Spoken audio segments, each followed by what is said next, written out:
5 territories.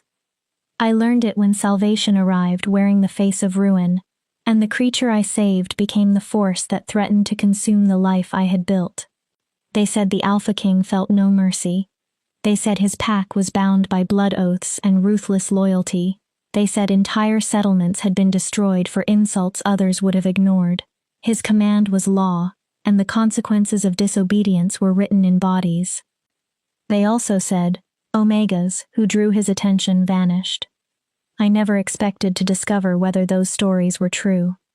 Then 25 frostbitten wolves collapsed outside my shelter. And the next morning, when I opened the door, the Alpha King's entire army was waiting beyond it. My name is Vera, and I am the Omega who cannot shift. The cold arrived early that year. Before the first real snowfall, I had already reinforced my shelter 3 times. I covered the roof with sheets of salvaged tin, packed moss and clay into every crack in the walls, and traded all the preserved herbs I had gathered during summer for enough firewood to carry me through winter. The other Omegas in the settlement called me fearful.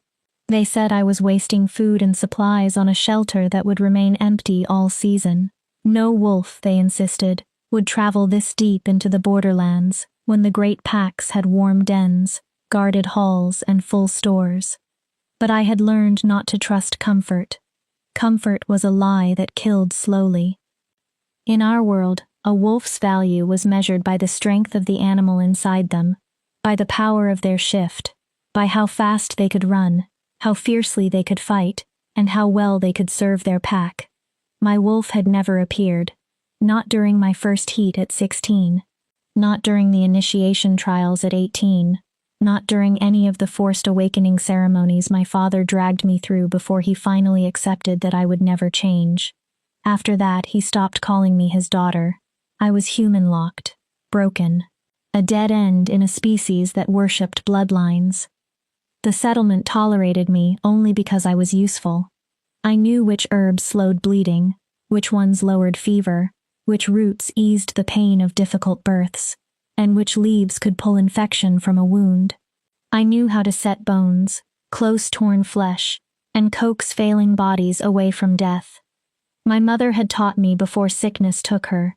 After she died, my father married again and produced 3 flawless daughters who shifted easily and looked at me as though I were a stain they could never wash from the family name. So I lived alone on the eastern edge of the borderlands, inside a shelter I had built from the ruins of an abandoned watchtower.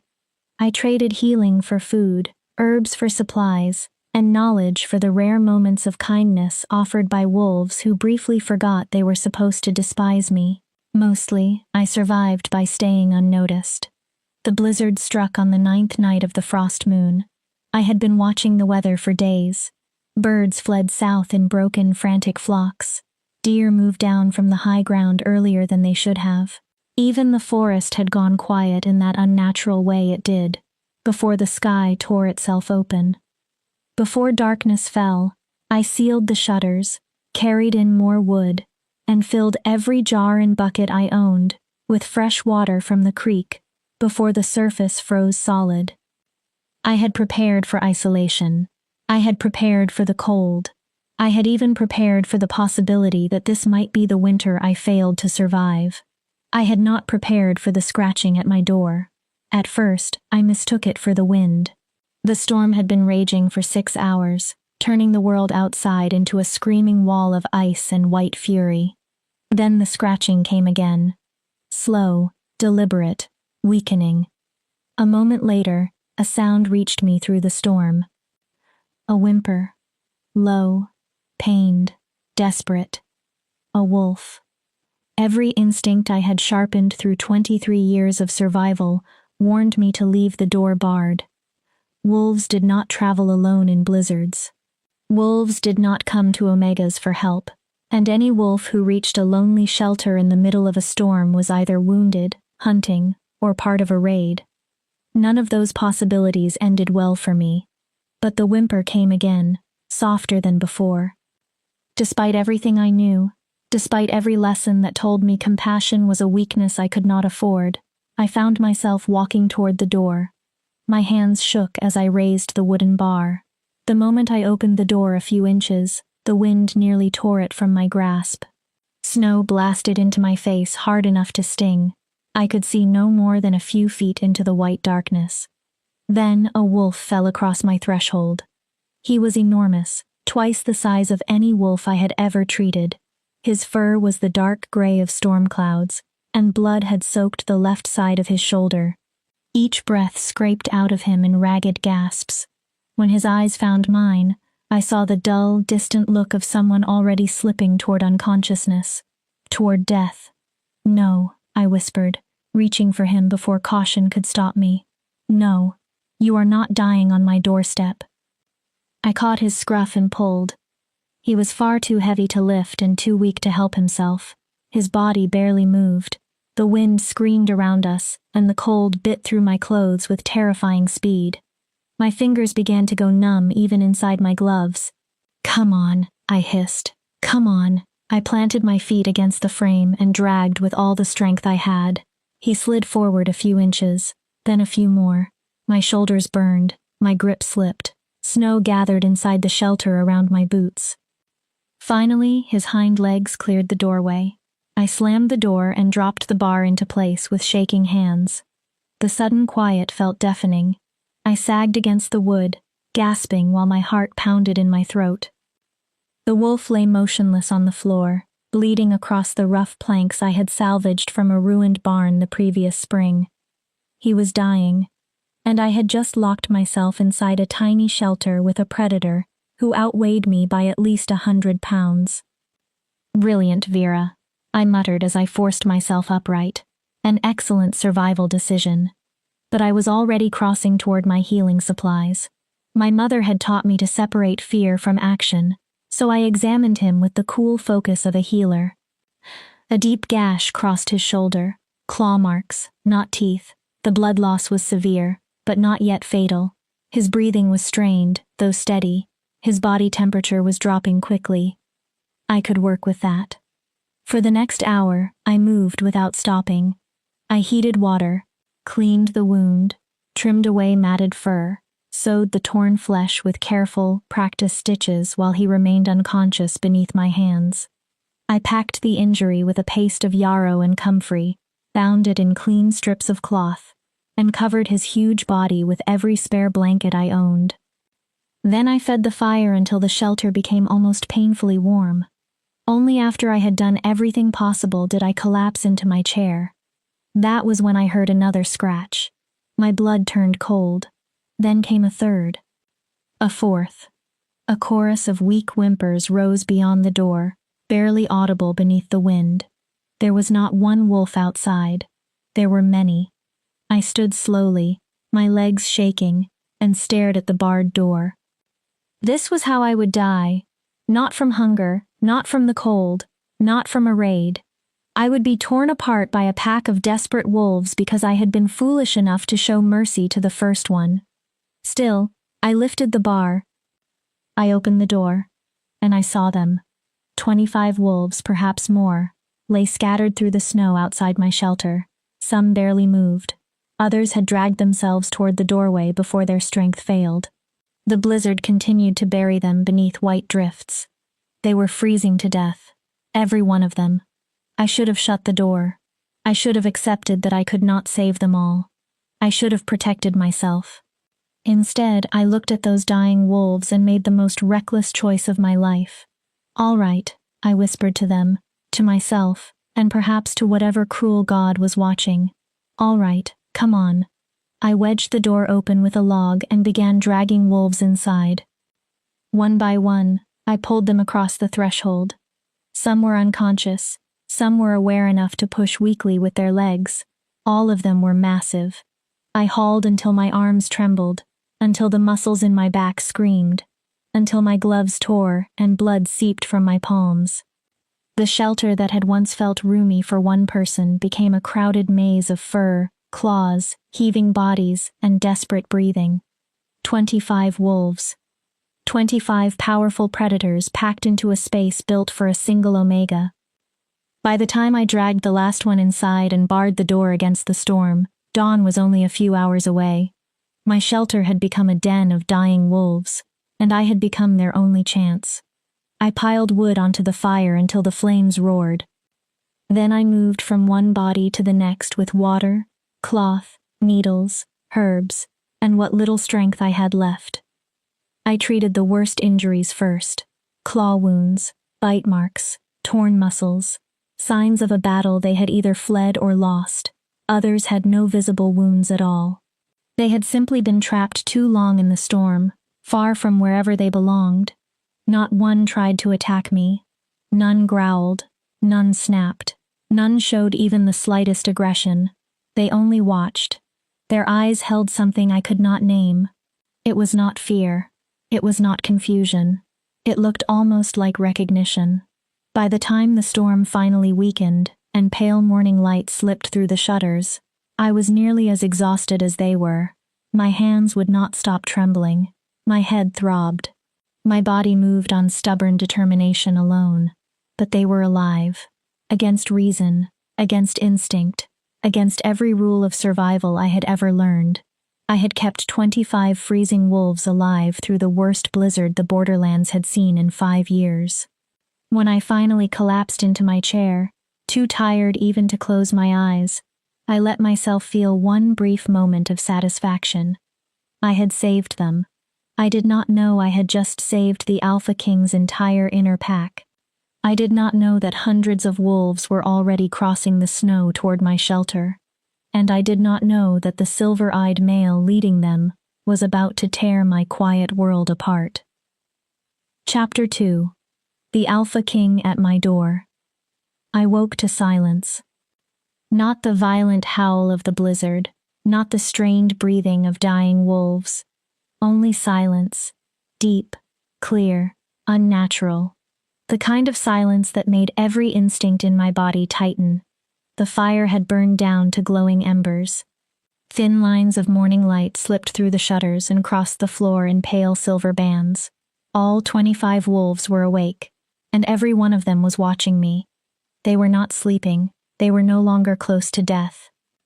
They were simply staring. I pushed myself upright, and pain answered from every part of my body. My palms were raw.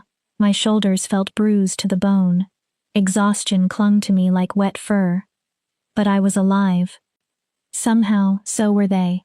The enormous storm-gray wolf I had dragged in first had risen to his feet. He favored his wounded shoulder, but he stood steadily. His eyes followed every movement I made with an intelligence that sent unease crawling down my spine. The others were recovering at different speeds, yet all of them were conscious. All of them were focused on me. "Well," I said, my voice rough from shouting over the storm. "Good morning to you too." No wolf moved. Their attention felt almost ceremonial, as though they were waiting for me to say or understand something. I had treated injured wolves before. Strays, young wolves separated from their packs, hunters hurt near the Borderlands. None had ever looked at me this way. I forced myself to stand, wincing when my knees protested. "The storm is over. You should probably—" A knock interrupted me. Not a scratch. Not a whimper. A knock. Measured. Deliberate. Made with unmistakable purpose. Every wolf in the shelter went rigid. My heart slammed against my ribs. No one knocked on my door. No one visited me. The Omegas in the settlement avoided my shelter, and higher-ranked wolves acted as though I did not exist. I had built this home at the edge of nowhere because obscurity was the only protection I had ever trusted. The knock came again. Patient. Certain. I looked around at 25 massive wolves filling nearly every inch of the room. Their bodies had tensed, and their attention had shifted toward the door with an intensity that looked almost like fear. Or reverence. I could not tell which. "Stay," I whispered, though I had no idea why they would obey me. Then I crossed the room, lifted the bar with trembling hands, and opened the door. The world outside had changed overnight. 3 feet of fresh snow covered the Borderlands, smooth and untouched beneath the sharp morning sun. The storm clouds were gone. Above me stretched a sky so bright and blue it looked almost cruel. and across that perfect white landscape stood more wolves than I had ever seen together in my life. Hundreds, perhaps 300. They formed precise rows outside my shelter, each wolf massive, silent, and completely still. Their formation was military. Their attention was fixed on my door. At the front stood a man. He was the one who had knocked. He was easily 6.5 feet tall, with broad shoulders shaped by battle, and an effortless stillness that suggested violence did not need to be displayed to be understood. His black hair was drawn back from a face that looked carved from stone.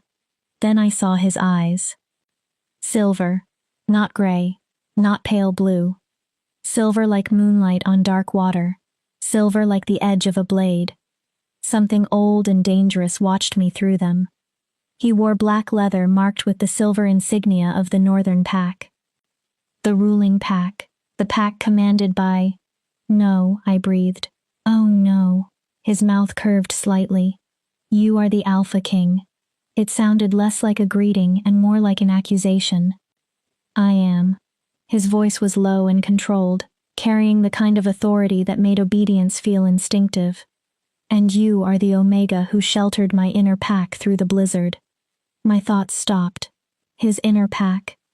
The 25 wolves filling my shelter were not ordinary warriors. They were the Alpha King's closest guard, the deadliest fighters in the 5 territories. The wolves whispered about in settlements and feared by rival packs. I had pulled them through my doorway one by one. I had stitched their wounds. I had covered them with my blankets and scolded them for bleeding on my floor. I was going to die. I did not know, I said quickly, stepping backward without meaning to. They were freezing. They were injured. You saved them. He said it as calmly as he might have described the weather. Then he dropped to one knee in the snow. Behind him, 300 wolves lowered their heads at the same moment. The movement was so perfectly united that I forgot to breathe. The storm gray wolf I had treated first limped past me and stepped outside. He took his place at the Alpha King's right side. Only then did I understand. He was not simply one member of the inner pack. He was the second, the King's most trusted commander. You saved my second, the Alpha King said, still kneeling. You saved 24 of my finest warriors. You opened your home in the middle of a deadly storm, when every reasonable instinct should have told you to leave them outside. His silver gaze did not leave mine. You are owed a debt that gratitude alone cannot satisfy. Get up, I said. Panic sharpened my voice. Please, you do not owe me anything. I was only doing What is your name, Omega? The question cut through my words. I swallowed. Vera. Vera. He repeated it slowly, as if learning the weight of it. I am Kai, Alpha King of the Northern Pack, Lord of the 5 territories, and Keeper of the Blood Oaths. He rose in one smooth motion. Suddenly, he towered over me again. He stood close enough for me to catch the scent of pine, snow, leather, and something wild beneath his skin. And you, Vera, have put me in an impossible position. My stomach dropped. I do not understand. The blood debt. He gestured toward his second and the army behind him. Under the old laws, when one person saves a pack member, that pack owes a debt. When someone saves a wolf of the inner pack, the debt belongs to the whole pack. He paused. When someone saves 25 inner pack wolves, including the second, the debt becomes impossible to repay by ordinary means. A spark of something almost amused crossed his eyes. I do not want repayment, I said. I do not want money, status, recognition, or anything else. Forget this happened. Forget? He said the word as though it had no meaning. You want me to forget that a human-locked Omega living alone at the edge of the borderlands risked her life for my warriors? That she worked until dawn to heal them? That she gave them every blanket, every herb, every piece of wood she owned? He leaned closer. Tell me, Vera, do you know what people say happens to Omegas who attract my attention? The old rumors rushed back. Omegas disappearing. Omegas taken from settlements and never seen again. Stories spoken only in whispers beside low fires. I have heard things, I said. What things?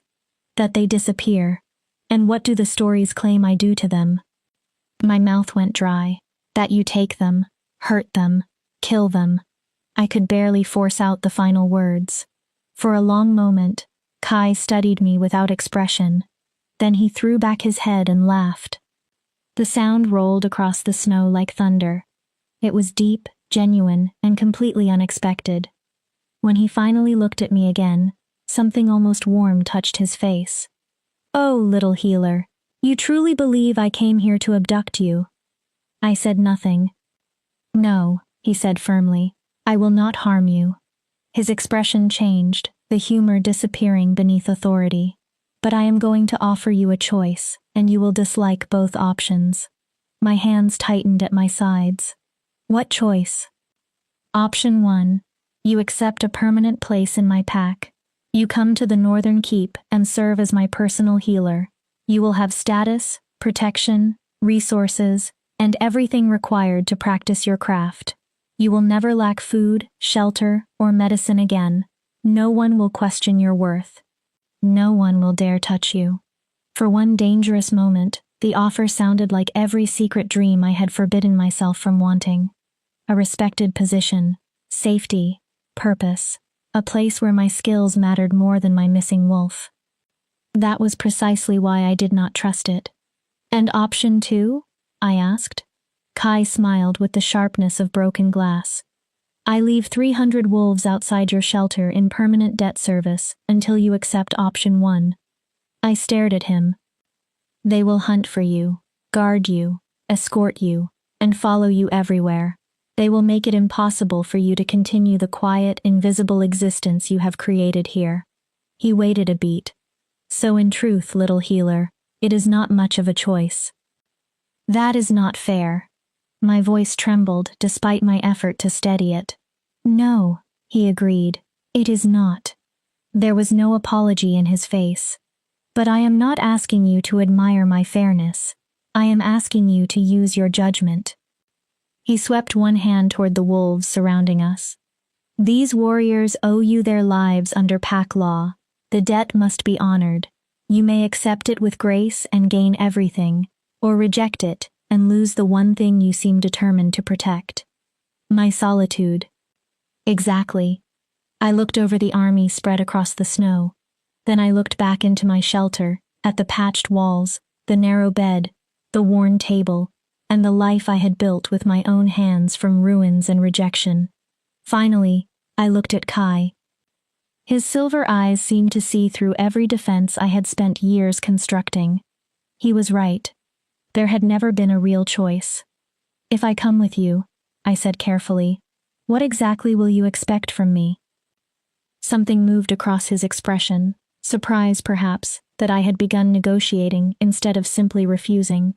"You will serve as healer to my inner pack. You will live inside the keep with rank equal to my advisors. You will control your work and your personal life, with one exception." "What exception?" He stepped closer. "You will be under my direct protection. You will not travel without an escort. You will not speak privately with outsiders without my knowledge. And you will never again place yourself in danger as you did last night." His voice lowered. "I do not lose wolves I claim, Vera. Not to battle, not to storms, not to their own reckless compassion." His gaze locked onto mine. "If you become mine, you remain mine. Do you understand?"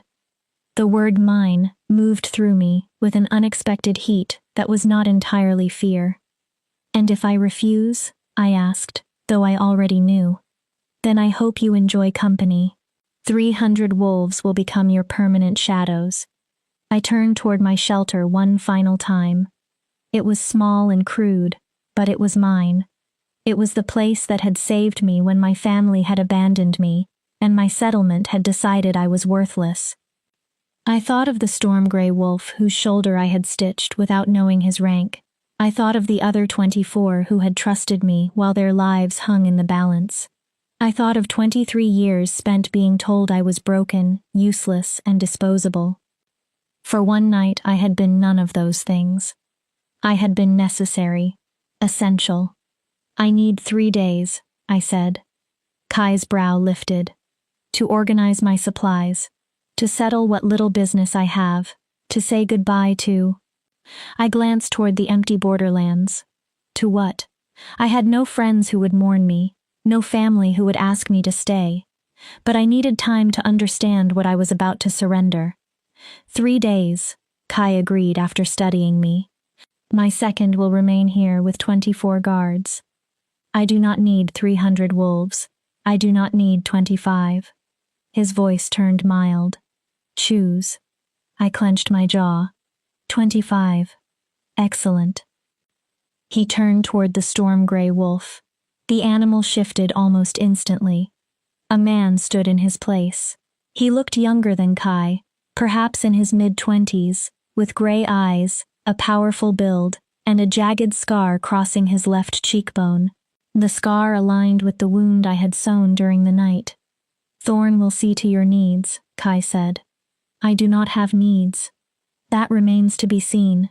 He looked back at me, and for the first time his expression became impossible to read. Thank you for saving them, Vera. Thank you for opening your door when every reason in the world told you to keep it closed. Before I could answer, he shifted. The change happened so quickly my eyes could not follow it. One moment a man stood before me. The next, the largest wolf I had ever seen occupied his place. His fur was black as midnight. His eyes remained silver. He was magnificent and terrifying in equal measure. Kai turned and ran north. The army followed. 300 wolves poured across the snow like a dark river of muscle, fur, and disciplined power, leaving only the inner pack behind. I stood in my doorway, surrounded by 25 warriors, with no understanding of what I had agreed to. Thorn rolled his healed shoulder and grinned. Well, he said, far too entertained by my expression. This should be interesting. I stared at the wolves crowding my shelter, then at the trail their king had taken toward the north. I have made a terrible mistake. Thorn's grin widened. Oh, absolutely. He leaned against the frame as though we were old friends. But do not worry, little healer. We will make certain you survive it. Somehow, that was not comforting at all. Chapter 3. The 3 Days of Truth. The first thing Thorn did after Kai left was reorganize the space around my shelter. You cannot seriously expect all 25 of you to remain inside, I protested, as he directed wolves into positions around the clearing. There is barely room for 5 of you. We are not remaining inside, Thorn replied, his gray eyes bright with amusement. We are remaining close. There is an important difference. He pointed toward the wolves already forming a wide circle around my home. You keep your space. We fulfill our duty. Everyone is satisfied. This is ridiculous. This is pack law. When he turned toward me, the humor in his expression remained, but steel appeared beneath it. You saved our lives, Vera. Every wolf here would be frozen beneath the snow if you had not opened your door. Do you honestly believe we are going to let you disappear now? I wanted to tell him I had lived alone for years without a guard. I wanted to remind him that I was capable of caring for myself. Then I saw the way the others looked at me, not with pity, not with contempt, with something close to reverence. The intensity of it made me uncomfortable. Fine, I muttered. Stay outside. I need room to think. Thorn's expression softened. You have 3 days, little healer. After that, everything changes. Use the time well. He shifted into his storm-gray form and joined the perimeter. I went back inside alone, carrying the growing suspicion that I had exchanged one kind of cage for another. On the first day, I tried to live as though nothing had changed. I counted my stores. I examined the herbs drying from the rafters.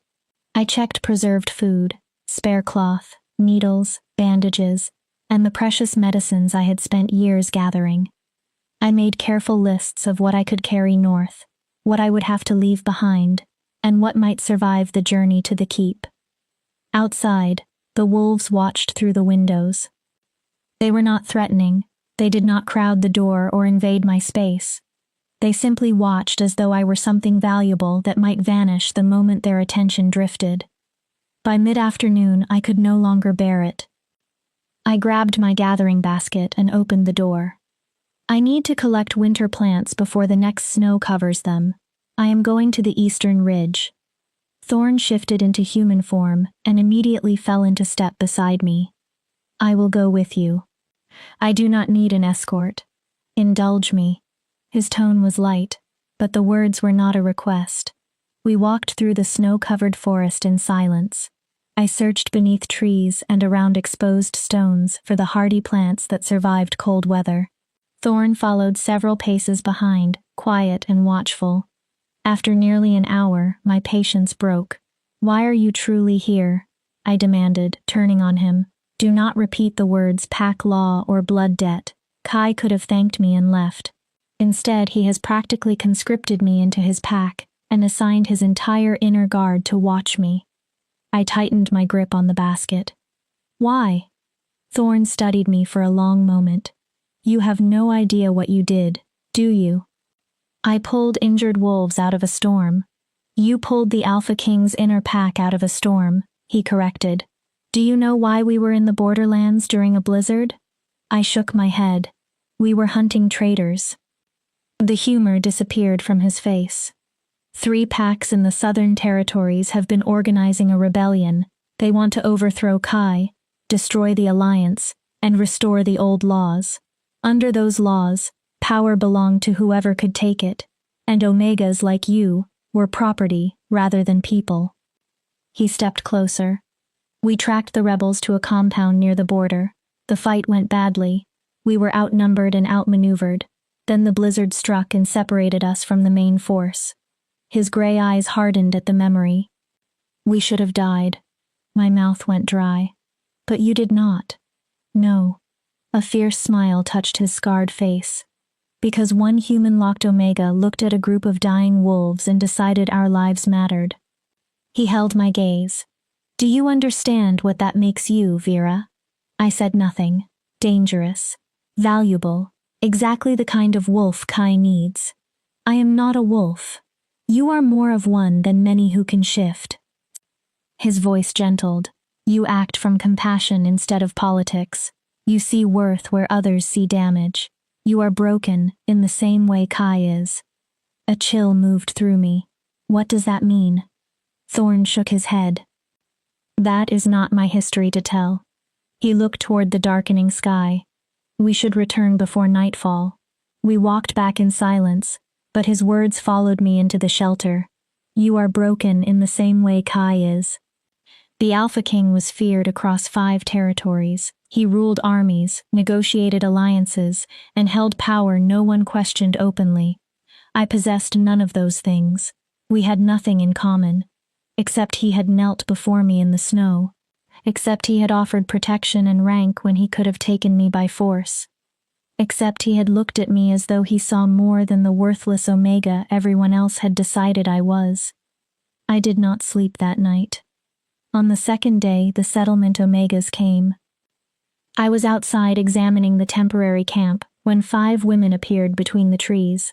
My half-sister Alora walked at the front. They moved carefully, wearing the false neutrality of people approaching something they feared but wanted to study.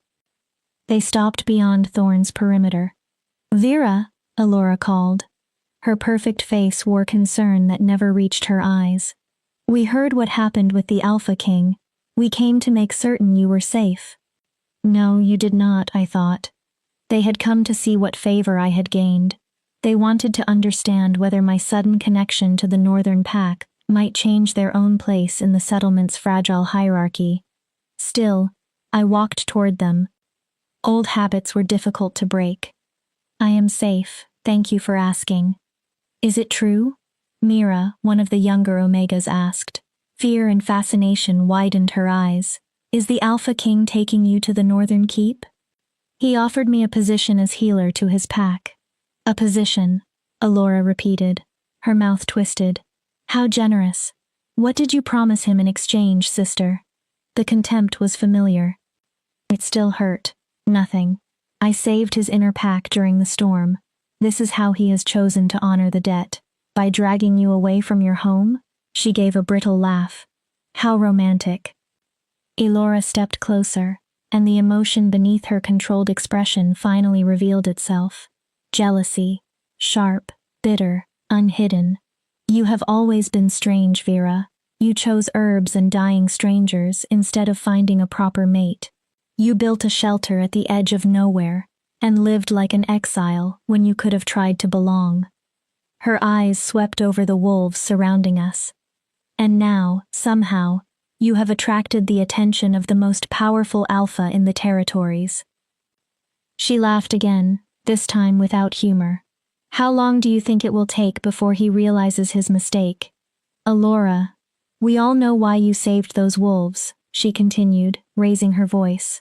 You were desperate. Desperate to matter. Desperate to be useful.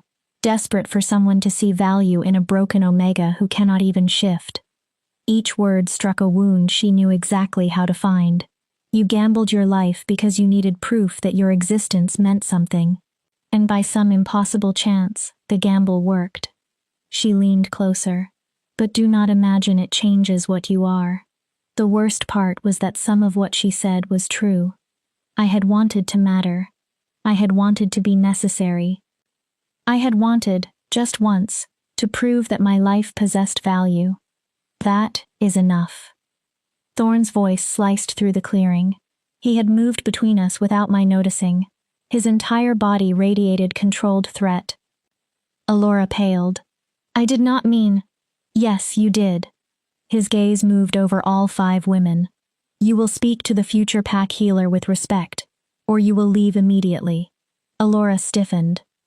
She is my sister, and she is under the Alpha King's personal protection. Thorn's expression became cold. Any insult against her is an insult against him. Any attempt to harm her will be answered by the full strength of the Northern Pack. He smiled, and there was nothing friendly in it. And any Omega who believes Vera is lesser because she cannot shift should remember that she accomplished more in one night than the rest of you have managed in your entire lives. The women fled. All except Elora. She remained for one final moment, her face twisted with an emotion I could not name. Then she turned and walked away, her spine rigid with restrained fury. I stood in the snow, shaking. You did not have to do that, I said. Yes, Thorn replied. I did. The threat left his posture. When he looked down at me, his expression was unexpectedly kind. You are Pack now, Vera, or you will be in 2 days. Pack protects its own. I am not Pack yet. Aren't you? He gestured around the clearing. 25 of the deadliest warriors in the 5 territories watched me with unwavering attention. They chose you the moment you opened your door, Thorn said. Everything else is ceremony. I wanted to argue that I had never chosen them. I had never asked for protection, loyalty, or a place in their pack. But the words would not come.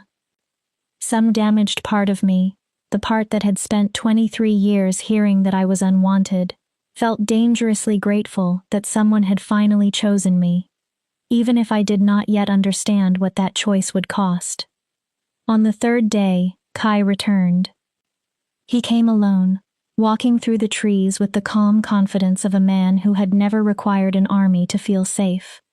He wore black leather and the silver insignia of the Northern Pack. His eyes found me immediately where I sat outside, completing the last inventory of my supplies. Walk with me, he said. It was not quite a command. It was not quite a request. I rose and followed him into the forest. Thorn and the others watched us leave, but no one followed. Whatever Kai intended to say was meant for me alone. We walked for several minutes before he spoke. You have been crying. It was not a question. My half-sister visited yesterday. She reminded me of truths I had been trying not to remember. What truths? That I am broken, that I am desperate, that the only reason you are interested in me is because I happened to be nearby when your warriors needed help. I kept my eyes on the snow. That I am a fool if I believe this is anything more than obligation. Kai stopped. Look at me, Vera. I did not want to. but the command in his voice left no room to hide. I lifted my eyes. The intensity in his silver gaze stole my breath. "I am going to tell you something," he said. "You need to hear every word. Can you do that?" I nodded. "You are not broken." His voice was quiet and absolute. "You are inconvenient to a society that measures worth through power and defines value through the ability to shift. That society is wrong." He stepped closer. "I have commanded packs for 15 years. I have led armies, negotiated treaties, executed traitors, and built an alliance across 5 territories. I have witnessed strength in more forms than most wolves can imagine." His gaze never left mine. "What you did 3 nights ago required more courage than many battles I have fought. You opened your door to dying wolves when you had every reason to fear them. You chose their lives over your own safety." "You do not understand," I whispered. "I am not brave. I am simply damaged." His mouth curved. "Good. So am I." I stared at him. "What?" "My father was a tyrant." The words were flat with old pain. He ruled through terror. He brutalized anyone he considered weak. In his pack, Omegas were property, disposable, beneath notice unless they were useful. Kai looked toward the trees. "When I took power 15 years ago, I swore I would create something different, a pack where loyalty mattered more than fear, where Omegas had autonomy and protection, where being born without a shift did not mean being born without worth." My chest tightened. "Why are you telling me this?" "Because you need to understand why I cannot simply let you disappear." He said it as though the answer should have been obvious. "You represent everything I have tried to build. You saved lives because no order forced you to, and no reward had been promised. You did it because your compassion was stronger than your instinct to survive." He lifted one hand and gently tipped my chin upward. "You are not convenient, Vera. You are essential." His silver eyes held mine with unwavering force. "If you join my pack, it will not be because I am paying a debt. It will be because I have spent 15 years searching for someone exactly like you, and I am not foolish enough to let you vanish now that I have found you." The words struck with the force of a wave. I could not think around them.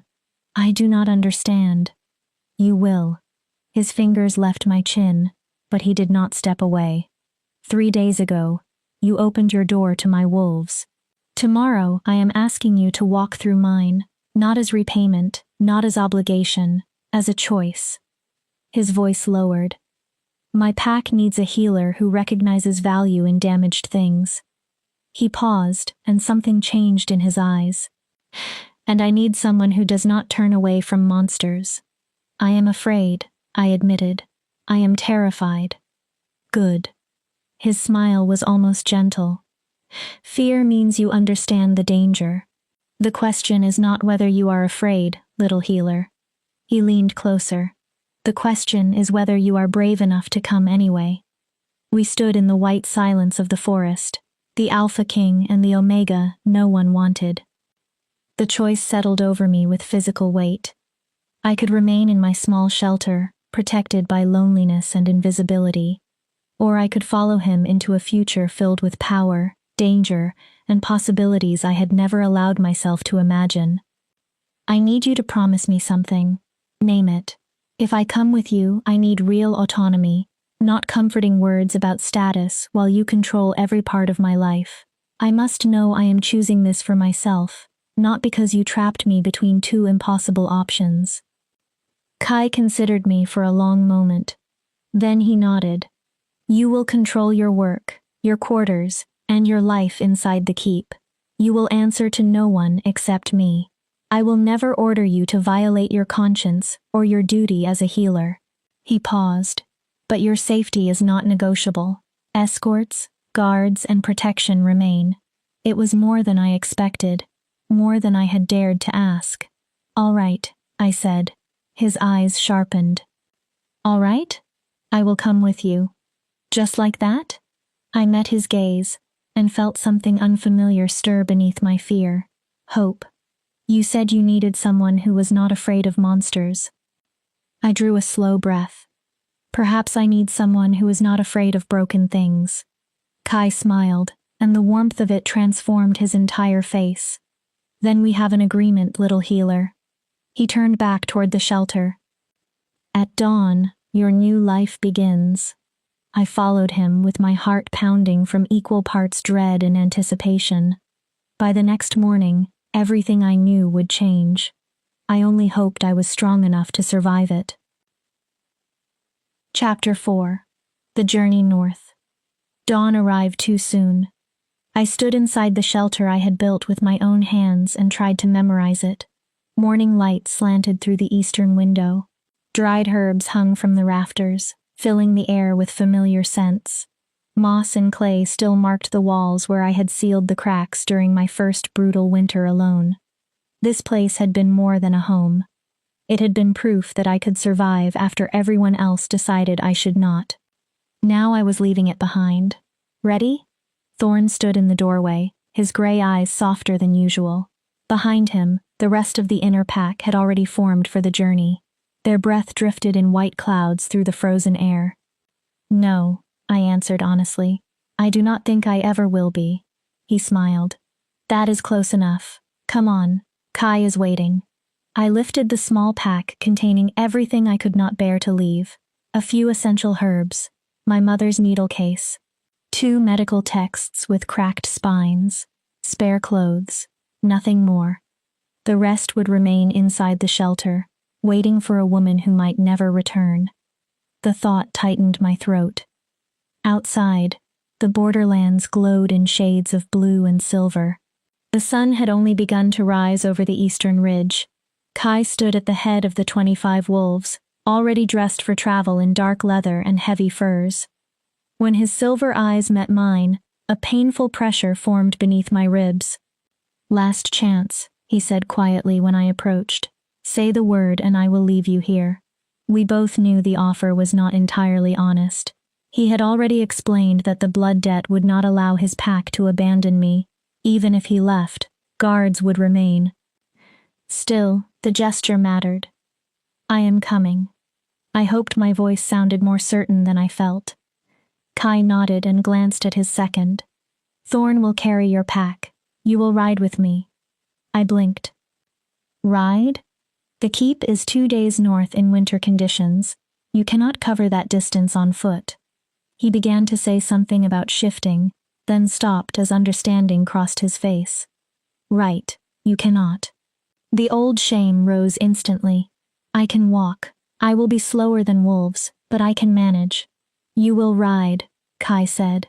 His tone ended the argument. Thorn, shift. The second changed at once.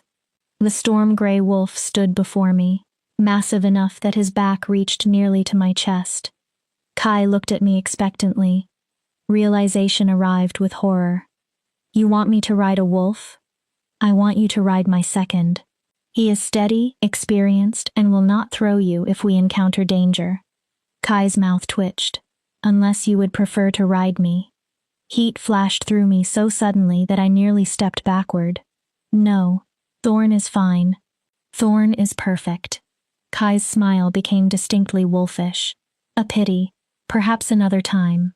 Before I could answer, he placed his hands at my waist and lifted me onto Thorn's back. The wolf's fur was thick and warm beneath my fingers. I settled awkwardly, painfully aware that I had no idea how to balance on a moving animal, especially one large enough to carry a warrior into battle. Hold his fur, Kai instructed. Use your knees for balance. Whatever happens, do not fall. He glanced down at Thorn. His pride would never recover. The wolf beneath me made a low sound that resembled laughter. Then Kai shifted. The transformation remained too fast to follow. His enormous black wolf landed silently in the snow, silver eyes bright against midnight fur. He turned north. The pack began to run. The first part of the journey terrified me. Thorn moved with fluid power, each stride carrying us farther and faster than any horse I had ever seen.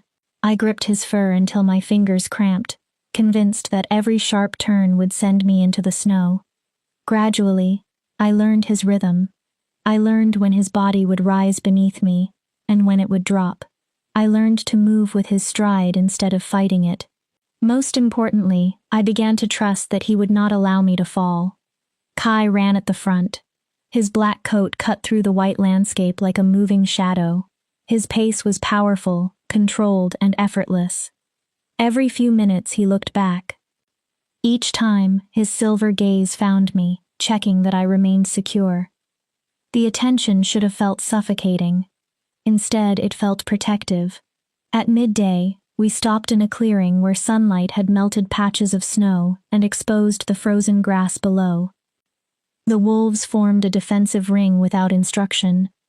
Thorn lowered himself so I could slide down. My legs shook the moment my boots touched the ground.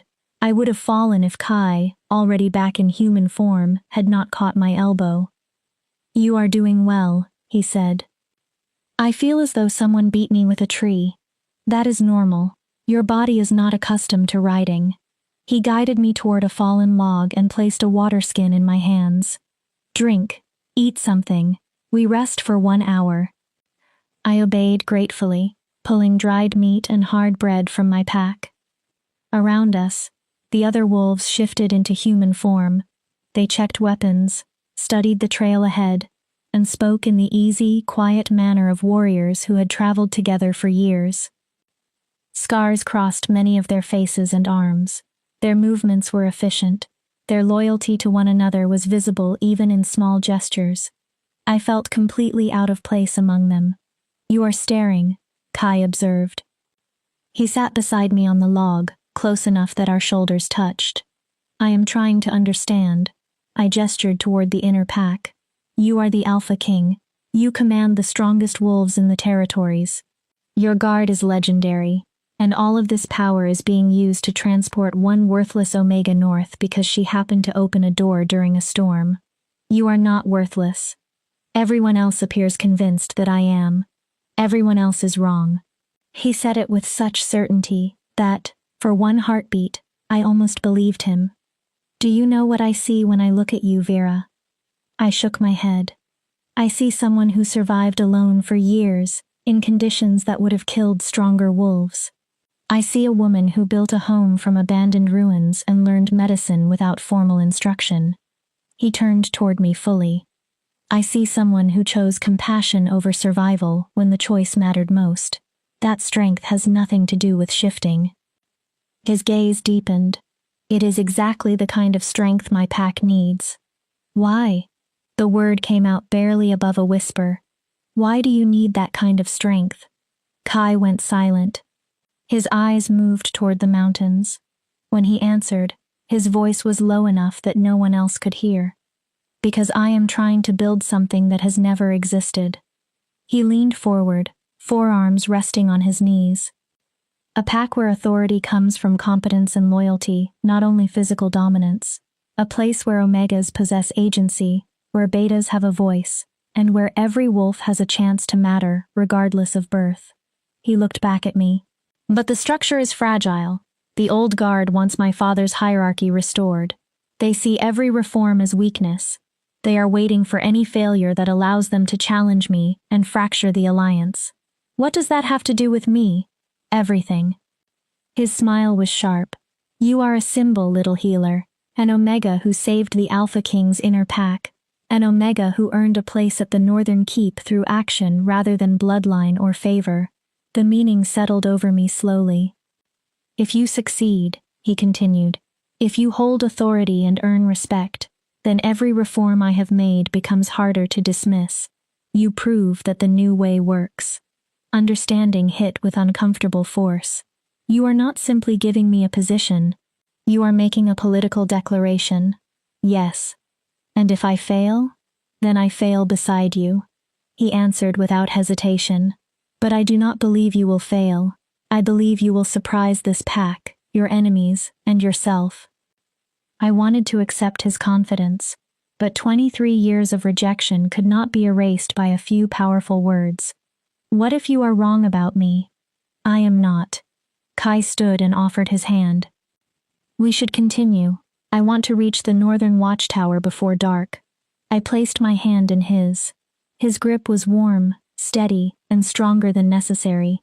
He pulled me upright, then held on for one lingering moment before releasing me. Kai. He turned. Thank you for... The words failed. I gestured helplessly. For seeing something worth saving. His expression softened in a way I had not witnessed before. Always, little healer. Then he shifted, and the pack began moving north again. We reached the northern watchtower as the sun sank behind the mountains. The structure had been built directly into the rock, a vast military fortress with walls 20 feet high and guarded towers at every corner. Wolves patrolled the battlements, watching the passes with sharp, disciplined attention. Kai led us through the gates. The change in atmosphere was immediate. Every wolf wearing Northern Pack insignia stopped and saluted as he passed, fist to heart and head bowed. Kai acknowledged each gesture with a slight nod, carrying himself with the calm command of someone born to rule. I had known he was king. Seeing the obedience his presence inspired made the truth feel different, more real, more dangerous. We were assigned rooms in the Eastern Tower. The quarters were large, with several sleeping spaces arranged around a central hearth. The inner pack separated to rest, leaving me alone with the fire and the panic I had managed to hold back all day. This was happening. Tomorrow I would reach the keep. Tomorrow I would step into a court filled with wolves who had already spent years fighting over the kind of place I was being given. Tomorrow I would learn whether Kai's faith in me was wisdom or a catastrophic mistake. I was still staring into the flames when Thorn arrived carrying a tray. You should eat. He set it beside me. I am not hungry. Eat anyway. He sat across from me and poked the fire, sending sparks upward. You are frightened. Is it that obvious? Only to someone who has stood where you are standing. I frowned. Thorn watched the flames. I was born a beta, no alpha blood, no rare gift. I had reasonable fighting ability and a stubborn refusal to die. He gave a small laugh. When Kai offered me a place in his inner pack, I thought he had lost his mind. I expected to be killed within the first week. What changed? I realized Kai does not choose wolves by bloodline or by the strength of their shift. Thorn's eyes met mine. He chooses character.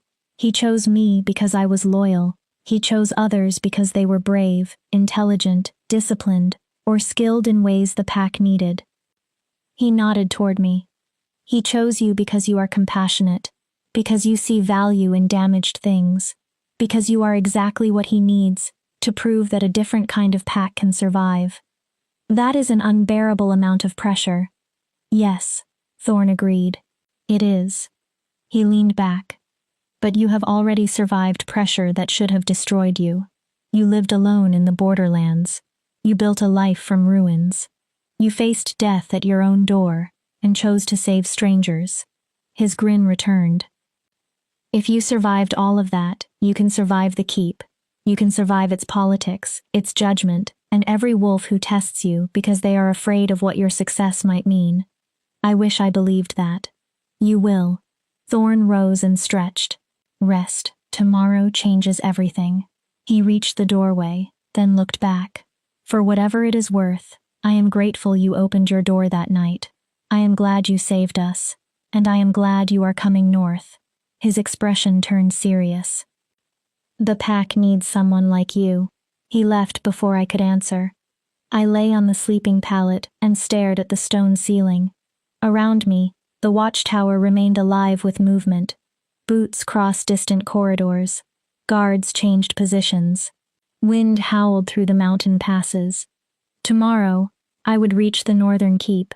Tomorrow, I would discover whether Kai's better world was real or merely another beautiful promise designed to control an Omega. I closed my eyes, but sleep refused to come.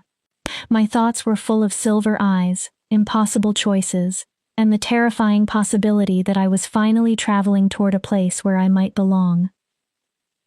Chapter 5. The Northern Keep. I woke to the sound of preparation. Voices carried through the watchtower. Supplies were being tied down. Weapons were checked. Wolves called instructions to one another. as dawn light entered through the narrow window and turned the stone walls gold. Today, I would see the Northern Keep. Stay, the life I had agreed to would become real.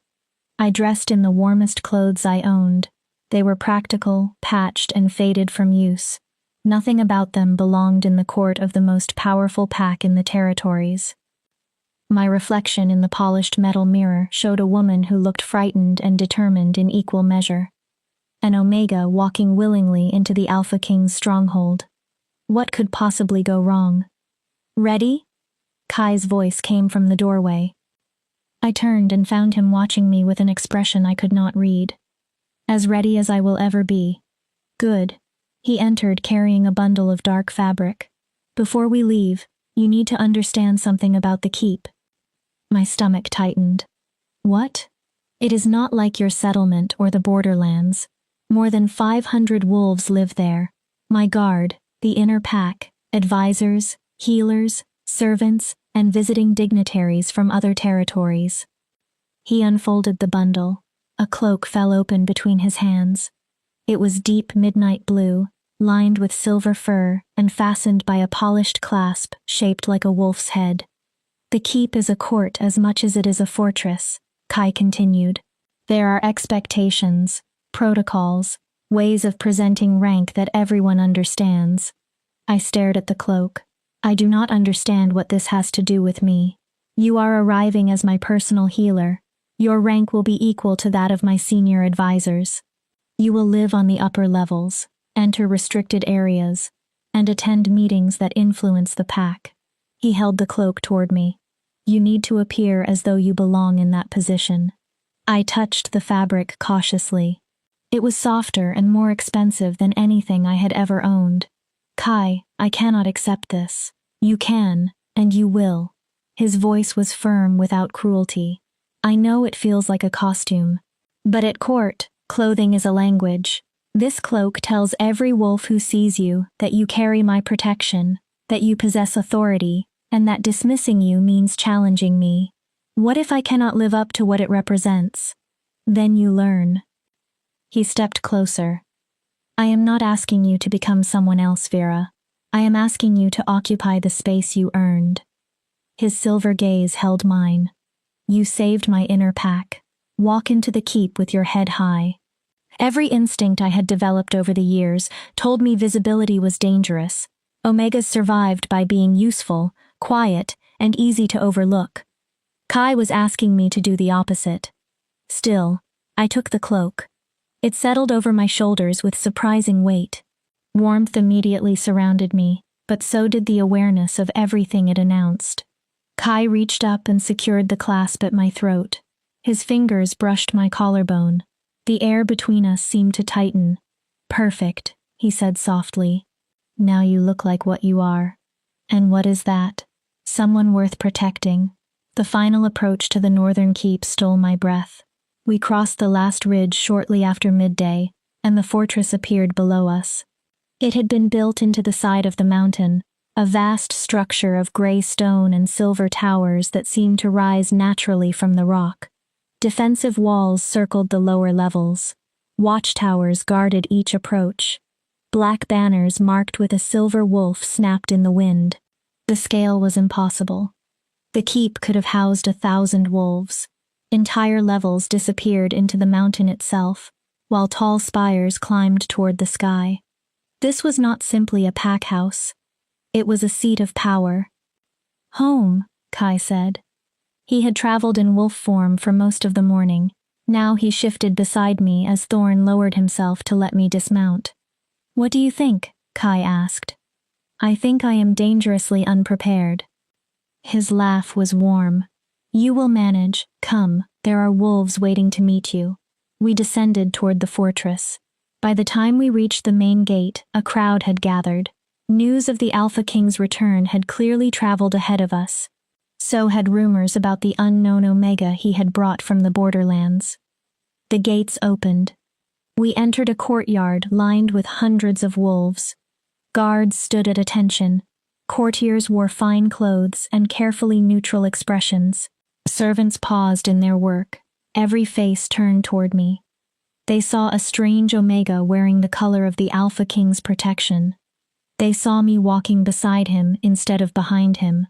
They saw a challenge to everything some of them believed. Kai did not slow. He crossed the courtyard with effortless authority, and the crowd parted before him. I followed, my heart striking hard against my ribs. The main doors of the keep were carved with ancient battles and running wolf packs. Inside, the halls rose higher than any building I had ever entered. Massive beams supported the ceilings. Fires burned in hearths large enough to cook whole animals. Tapestries covered the stone walls with scenes from pack history. It was beautiful. It was also filled with tension. Wolves watched us as we passed. Some looked curious, others suspicious. A few made no attempt to hide their hostility. I could feel their questions following me through the corridors. Who was I? Why had Kai brought me here? What right did an unshifted Omega have to wear that cloak? Kai led me up several flights of stairs and along a quiet upper passage. At last, he stopped before a pair of dark wooden doors. Your quarters.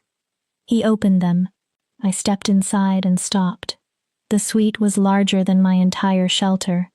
A living room surrounded a wide fireplace. Comfortable chairs and a writing desk stood near tall windows overlooking the mountains. Through an archway, I could see a separate sleeping chamber. One wall was covered from floor to ceiling with shelves. They were already filled with books, jars, cloth, instruments, and medical supplies. This is too much, I said. This is appropriate for your rank. Kai crossed to the windows. Your private treatment room is 2 doors away. It connects to the main infirmary. It has been fully supplied. Assistants are available if you want them, but you will run it according to your own judgment. He turned. Before you argue, yes, you earned this. Yes, you belong here. And no, I will not reduce it because you are uncomfortable receiving what you deserve. I opened my mouth, closed it, then tried again. I do not know what to say. Say you will attempt to make this place your home. His expression softened. Say you will give the keep a real chance. Then, more quietly, say you will stay. The final words held a vulnerability I had not expected from him. This was the Alpha King, a man who could command an army with one sentence. Yet he was asking. I will stay, I said. I will try. That is all I am asking. He walked toward the door, then paused. There is a formal dinner tonight. My senior advisors, the inner pack, and several visiting dignitaries will attend. I intend to introduce you and establish your position clearly. My stomach dropped. A formal dinner with hundreds of wolves? 20. Kai looked almost amused. Small, intimate. I do not know anything about court politics. You will learn quickly. His expression became serious again. I will not lie to you. Some of my advisors still believe Omegas should be useful and silent. They consider your place here an attack on the natural hierarchy. Tonight, they will test you. That is supposed to make me feel prepared? No, it is supposed to prevent surprise. He held my gaze. They will question you. They will search for weakness. They may attempt to provoke you into proving their worst assumptions. What am I supposed to do? Nothing extraordinary. Be the woman who opened her door during a blizzard because leaving injured wolves outside was wrong. His voice steadied me. You do not have to convince them that you deserve to exist. You do not need to defend every choice I made. You only need to be yourself. I thought of my shelter, the storm, and the decision that had changed everything. Yes, I said, I can do that. Good. Dinner begins at sunset. Someone will escort you. He stepped into the corridor. Until then, rest, explore, become familiar with the rooms. He looked back one final time. And Vera, thank you for being brave enough to come here. Thank you for giving my vision a chance. Then he left. I lowered myself into a chair by the fire and tried to calm my breathing. The afternoon passed as I explored the suite. A private bathing room stood beyond the sleeping chamber. It had heated water, clean towels, and soaps scented with lavender and pine. I washed away the exhaustion of travel and tried to prepare for the evening. Someone had filled the wardrobe with clothes. Several dresses hung inside, all in shades of dark blue, charcoal, and silver. Each was finer than anything I had ever touched. I chose the simplest gown, midnight blue with narrow silver embroidery at the collar and cuffs. It fit perfectly. That meant someone had studied my measurements closely enough to have it made or altered before I arrived. I was finishing a braid when someone knocked. "Come in." I expected a servant. Instead, a tall woman entered. She had auburn hair, sharp green eyes, and the composed bearing of someone accustomed to authority. Black and silver marked her as Northern Pack, but the quality of her clothing and the confidence in her posture suggested rank far above an ordinary courtier. Her gaze moved over me in one efficient assessment. "You are the Omega." "I am Vera," I corrected. "And you are?" A small smile touched her mouth. "Direct. That may help you tonight." She stepped farther into the room. "I am Sienna, senior advisor to the Alpha King and head of the council." She studied me again. "I have been sent to escort you to dinner and offer advice that might keep you alive." How reassuring. "I am not here to reassure you." She sat across from me with elegant ease. "I am here because Kai asked me to help you navigate the evening, and my loyalty to him is strong enough that I am willing to try." Her green eyes sharpened. "But we should begin honestly. I do not understand why you are here. I do not understand what Kai sees in an Omega who cannot shift. And I certainly do not understand why you have been given status that others spent decades earning."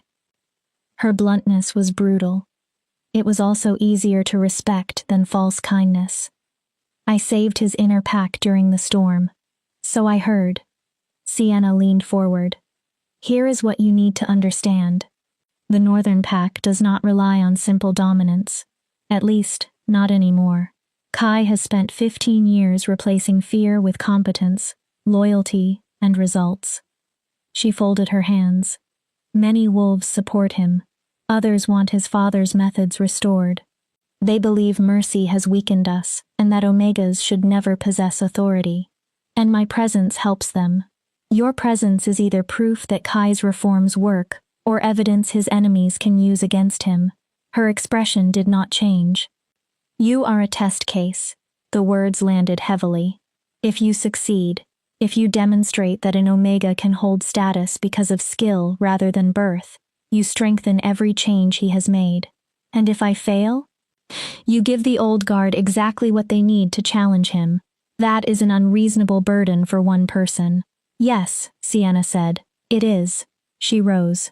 "That is why you need to survive tonight." She began listing instructions. "Sit where Kai places you. Do not interrupt unless the insult demands an answer. Do not respond to every provocation. Remain calm. Speak honestly. Most importantly, do not show them fear." "I am afraid." "Then do not let it control your voice." She moved toward the door, then paused. "They will ask questions designed to expose ignorance. They will use subtle insults and pretend they are ordinary conversation. Your task is not to impress them. It is to remain standing." "Have I truly earned the place Kai gave me?" Sienna considered the question. "You opened your door to strangers during a deadly storm. You risked your own life because you could not watch others die." Something close to respect entered her face. "I do not understand that choice, but I respect it." It was the closest thing to approval I had received from anyone besides Kai and Thorn. "Thank you." "Do not thank me yet." She opened the door. "Come, it is time." I followed her into the corridor. The weight of the cloak, the dress, the position, and every Omega who had ever been told she was worthless seemed to settle across my shoulders at once. Dinner was waiting. So was the first true test of whether I belonged in the Northern Keep. Chapter 6. The Council's Test. The dining hall was intimate in the most intimidating possible way. A single long table filled the center of the room.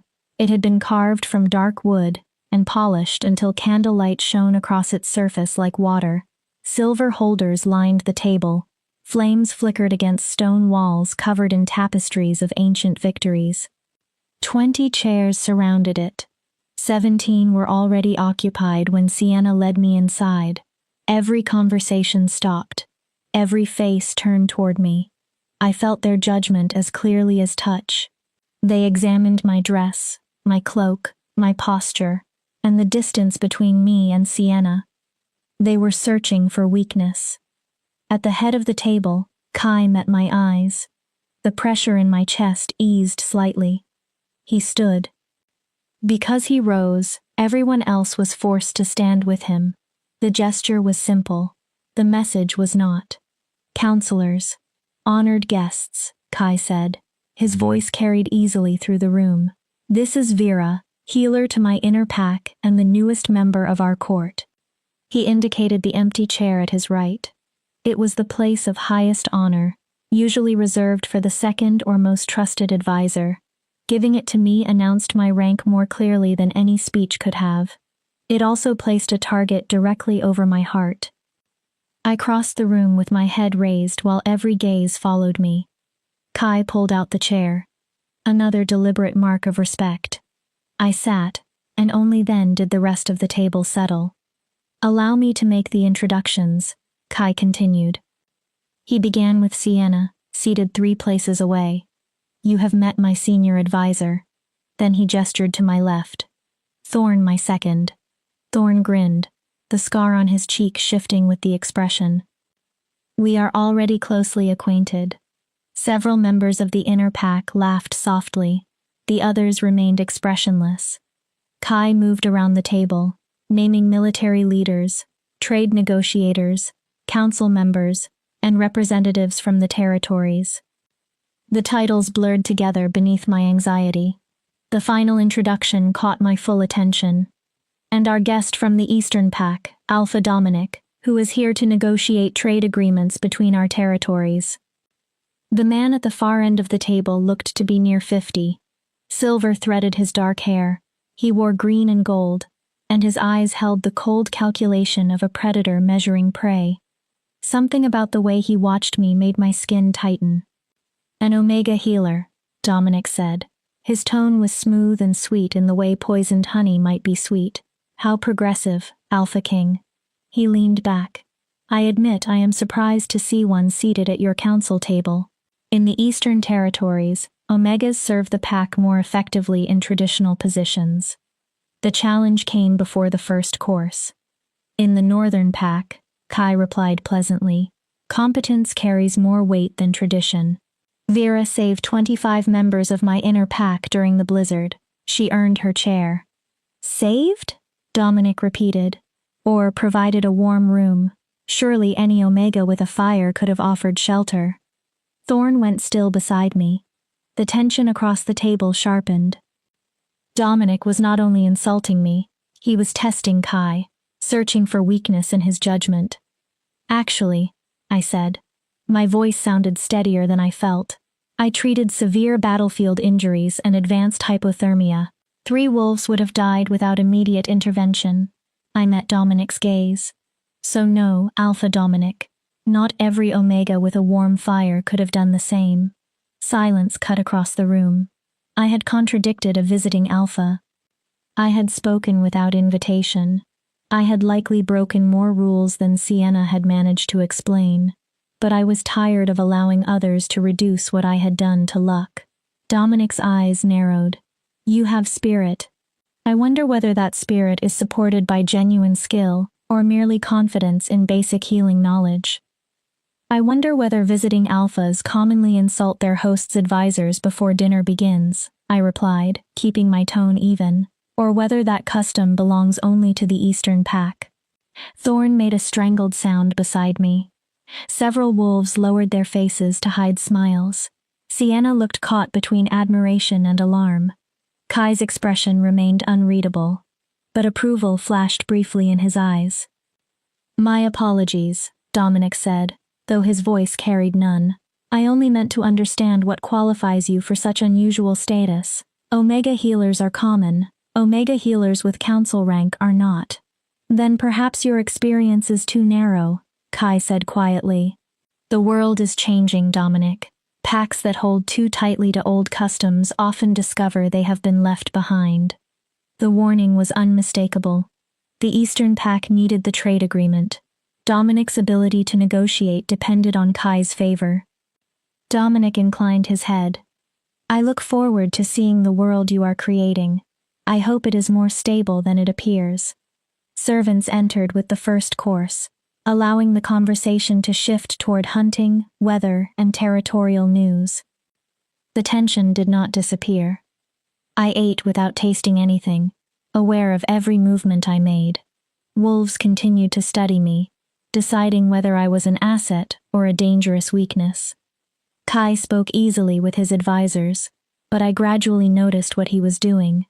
Whenever a question moved too close to me, he redirected the discussion. Whenever Dominic tried to turn the table toward my position, Kai returned it to pack business. He was protecting me, without making the protection obvious. Halfway through the second course, Sienna looked directly at me. You said you treated battlefield injuries. How much experience do you have with combat wounds? This was another test, but unlike Dominic's attack, it felt purposeful. Some, I answered. Most came from border disputes and hunting accidents, claw wounds, broken bones, arrow injuries and blade cuts from conflicts with human settlements, cold exposure and hypothermia during winter. A scarred military commander leaned forward. That is specialized knowledge. Where did you study? Through necessity. When you are the only healer near the borderlands, you either learn quickly or watch people die. I held his gaze. I chose to learn. You trained yourself? Asked a female advisor with sharp, assessing eyes. No apprenticeship under a pack healer? My mother taught me the foundation before she died. Afterward, I learned through practice and every medical text I could obtain. Practice, Dominic repeated. Trial and error. How reassuring for the Alpha King's inner pack. My temper flared. The inner pack is alive because of that trial and error. Should I have left them bleeding in the snow while I waited for a healer with better credentials? I would have preferred that the Alpha King's guard not require rescue from a lone Omega, Dominic shot back. Perhaps if their training had been enough. Kai did not raise his voice. He did not need to. The words silenced the room. Dominic, your position is clear. You disapprove of my decision to give Vera a place in my court. His silver gaze hardened. But this is the Northern Pack. Here, results matter more than pedigree. Vera saved my wolves. She earned her authority. Any further challenge to her qualification will be treated as an insult directed at me. Dominic leaned back. His face became neutral, but cold promise remained in his eyes. Of course, Alpha King. I intended no disrespect. Did you not? Kai asked. His smile held no warmth. How fortunate that I am choosing a generous interpretation. The rest of the dinner continued with forced civility. The discussion moved to trade and territorial negotiations, matters on which I had little to contribute. I remained silent, grateful for the opportunity, but I still felt the judgment around me. I had made enemies merely by sitting in a chair others believed an Omega should never occupy. When the meal finally ended, Kai rose. Everyone followed. Thank you for attending, he said. Sienna, I expect the southern border reports by morning. Thorn, schedule combat exercises for the inner pack. I want every warrior returned to full readiness within the week. His eyes moved over the room. You are dismissed. The council members left in small groups. Some looked at me with curiosity. Some ignored me with deliberate effort. Dominic paused at the door and held my gaze long enough to make every instinct in me warn of danger. Then he left. Only Kai, Thorn, Sienna, and I remained. Well, Thorn said into the silence. That went almost exactly as badly as expected. Not entirely, Sienna replied. She studied me thoughtfully. It could have been worse, she answered competently, did not cry, and did not flee the room. I stared at her. By Omega standards? She means you exceeded expectations, Kai said. Approval had entered his voice. Dominic was testing my strength through you. He wanted to know whether I would retreat from my decision under pressure. And did I strengthen your position or damage it? You strengthened it. Kai stepped closer. You defended yourself without losing control. You demonstrated knowledge instead of demanding trust. You made it clear that you cannot be casually dismissed. A genuine smile touched his mouth. Well done, little healer. Warmth unfolded unexpectedly in my chest. I probably made enemies tonight. You absolutely made enemies, Sienna said. Dominic will tell the Eastern Pack you are arrogant. Half the council now considers you a political liability. The traditionalists are likely already planning ways to use your presence against Kai's reforms. How comforting. The other half is impressed, Thorn said. The inner pack respected you before dinner. Now several council members do as well. He grinned. And watching you strike back at Dominic was the best entertainment we have had at a formal meal in years. I am delighted my suffering improved the evening. Your suffering improves many evenings, Kai said, but his voice was gentle. Come, I will walk you to your quarters. You have survived enough politics for one night. Sienna and Thorn left us. Kai and I crossed the quiet halls together. I meant what I said, he told me. You handled yourself better than I expected. I insulted a visiting alpha. You defended yourself against a visiting alpha who was insulting me through you. There is a difference. We climbed the stairs. I became painfully aware of his nearness and the way his presence seemed to fill the corridor. Dominic came to determine whether my reforms weakened the North, Kai continued. By showing him that even my Omega healer could stand against him, you proved the opposite. We stopped outside my door. What happens now? Now you rest. Tomorrow you meet the infirmary staff and begin learning the healing system. His expression grew serious. It will not become easier, Vera. Tonight was only the beginning. There will be more challenges, more wolves searching for a reason to say you do not belong. That is not encouraging. No, this is. He reached for the edge of my cloak and straightened it with careful fingers. You have already survived things that should have killed you. You are stronger than those wolves understand. His gaze held mine. And you are no longer alone. You have the loyalty of my inner pack. You have my protection. You have a place here that no one can take unless you surrender it. I wanted to believe him. But one dinner could not erase 23 years of rejection. Thank you, I said, for defending me, for trusting that I could face them. Always, little healer. His eyes seemed almost luminous in the dim corridor. Sleep. Tomorrow is another beginning. He walked away. I entered my quarters, closed the door, and leaned against it as the strain of the night finally crashed through me. I had survived my first dinner at court. I had challenged a hostile alpha. I had made enemies. Perhaps I had earned the smallest measure of respect. But as I changed and climbed into the enormous bed, I could not forget Dominic's cold stare. I could not forget the council members who had watched me like a problem requiring removal. Kai was attempting to build something new, and somehow I had been placed at the center of it. I only hoped I could survive the real test when it came. Chapter 7.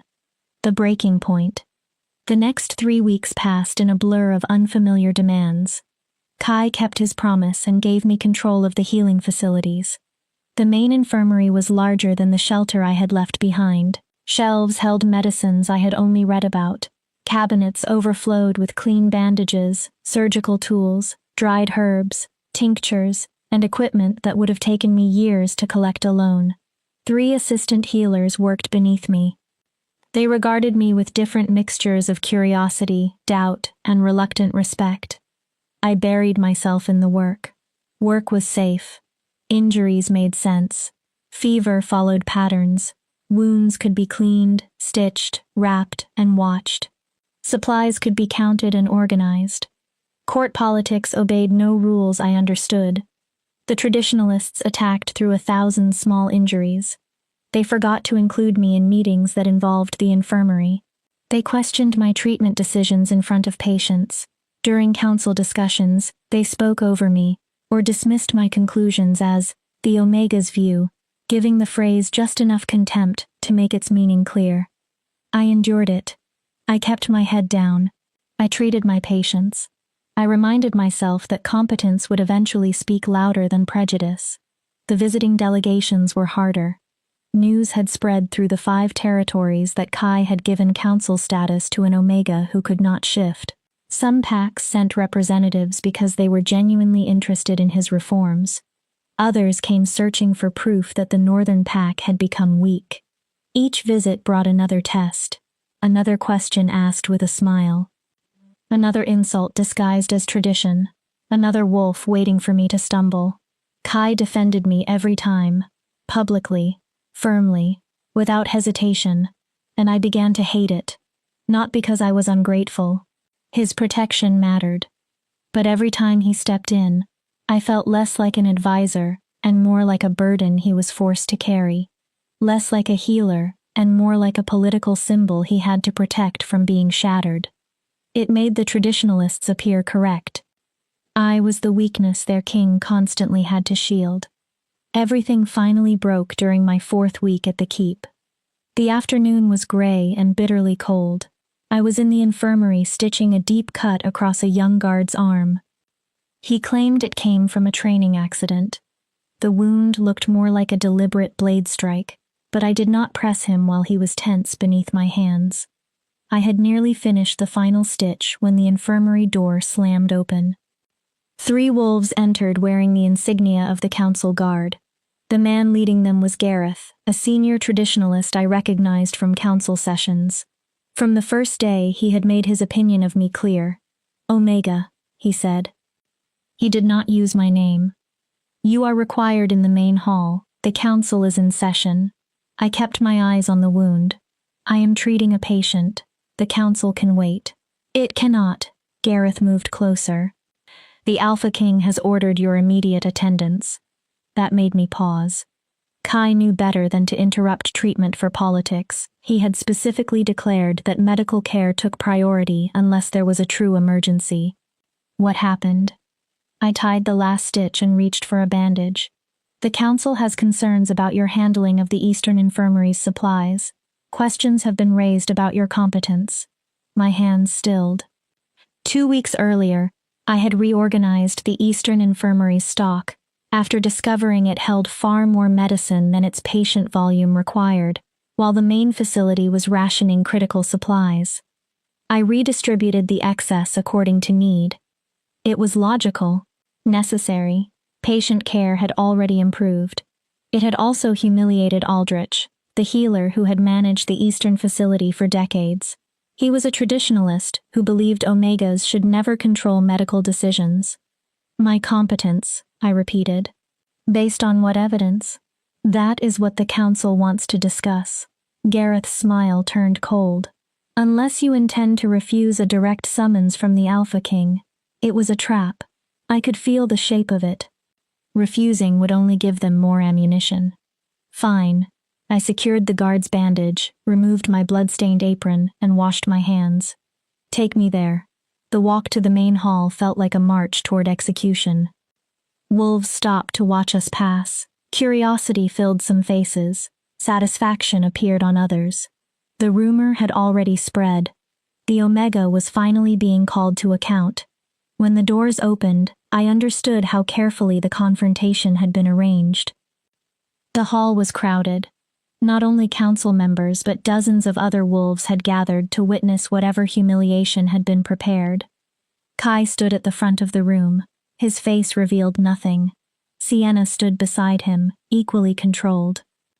Thorn leaned against a wall with his arms crossed. Fury burned beneath his stillness. In the center of the hall stood Aldrich, wearing the expression of a man deeply wounded by injustice. Vera, Councillor Brennan said. He was one of the loudest opponents of Kai's reforms. Thank you for coming. We have concerns regarding your recent redistribution of medical supplies. What concerns? Aldrich reports that the Eastern Infirmary has been left dangerously understocked. He claims the facility can no longer handle serious injuries and that wolves in that district are now at risk. It was a lie. A deliberate, Calculated lie. That is false, I said clearly. The Eastern Infirmary held an unreasonable surplus of low-use medicine while the main infirmary faced shortages.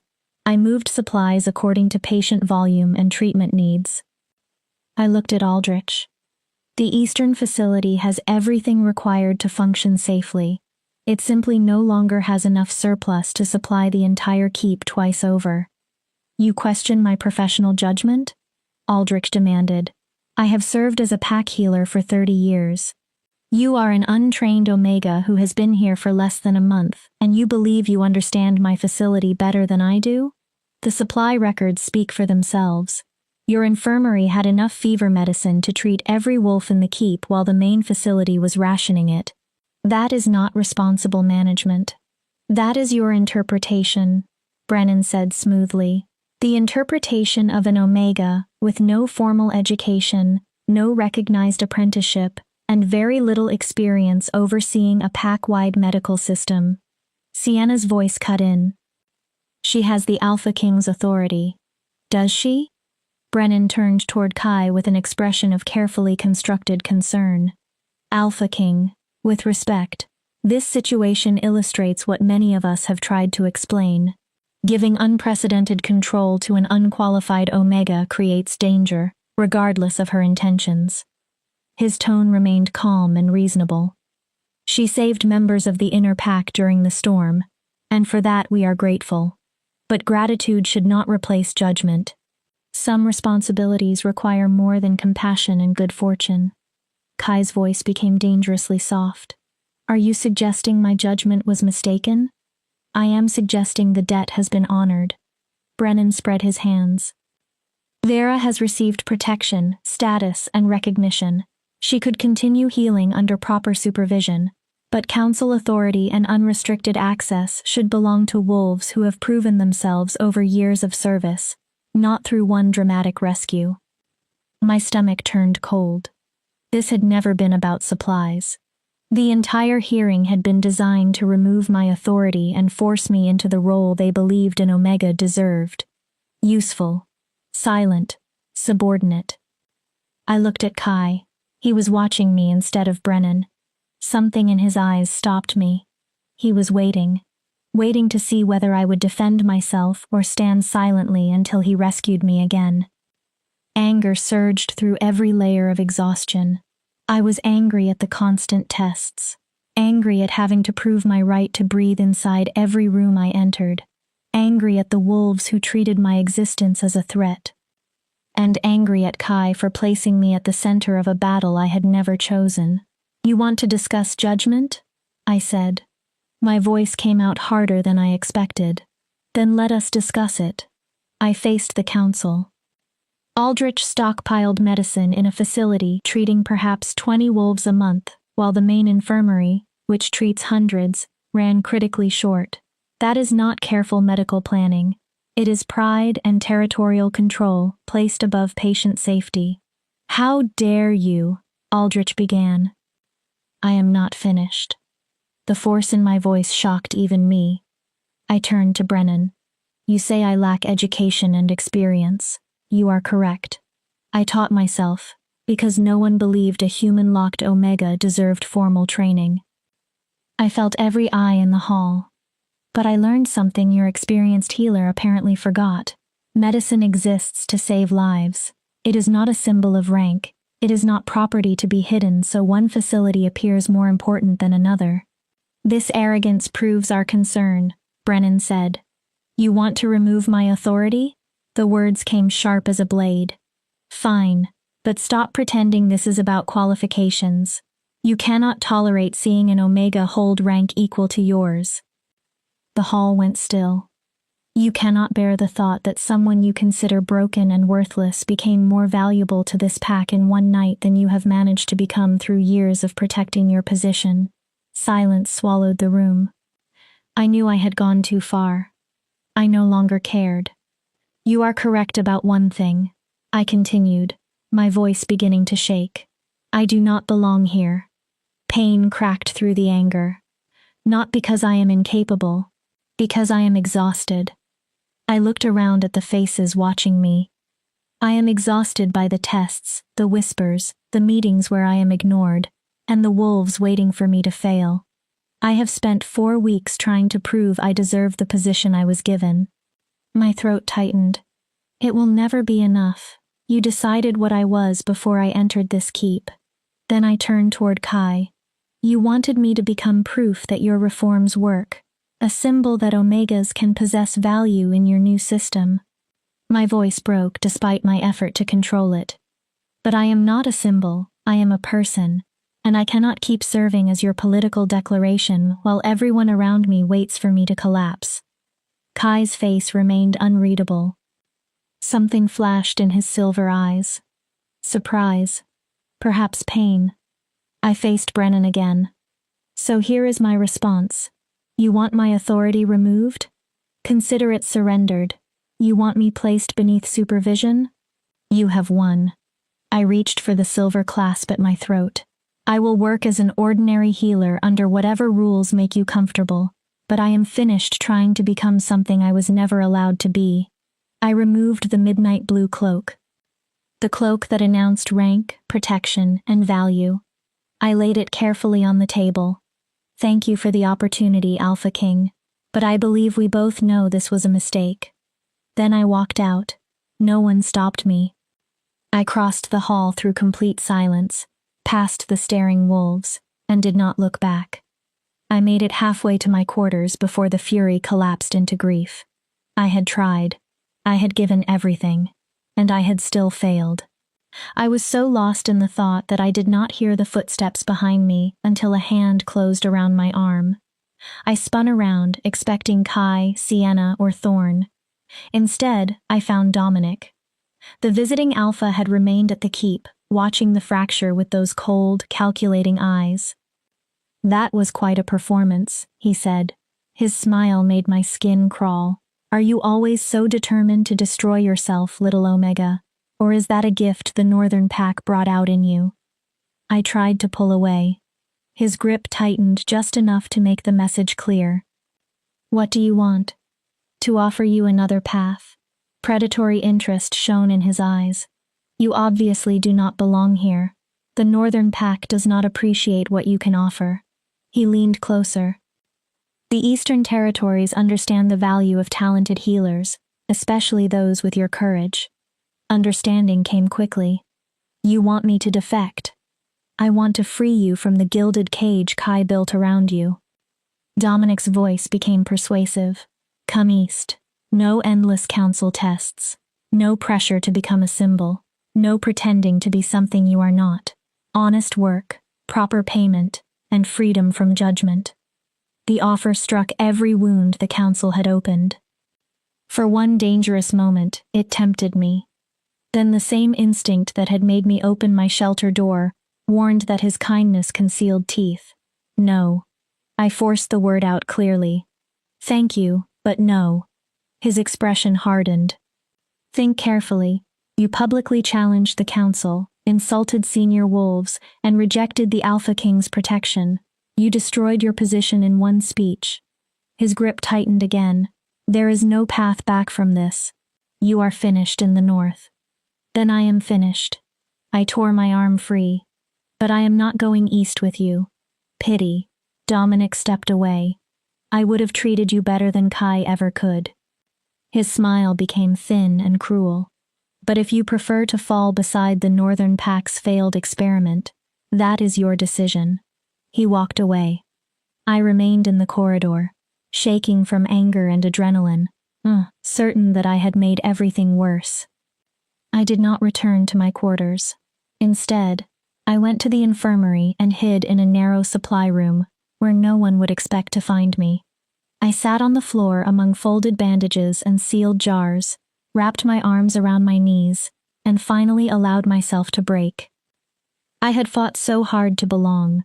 In 4 weeks, I had managed to confirm every accusation my enemies made. I had lost control in front of the council. I had surrendered the authority Kai gave me. I had probably damaged his reforms beyond repair. The traditionalists would say an Omega could not endure power.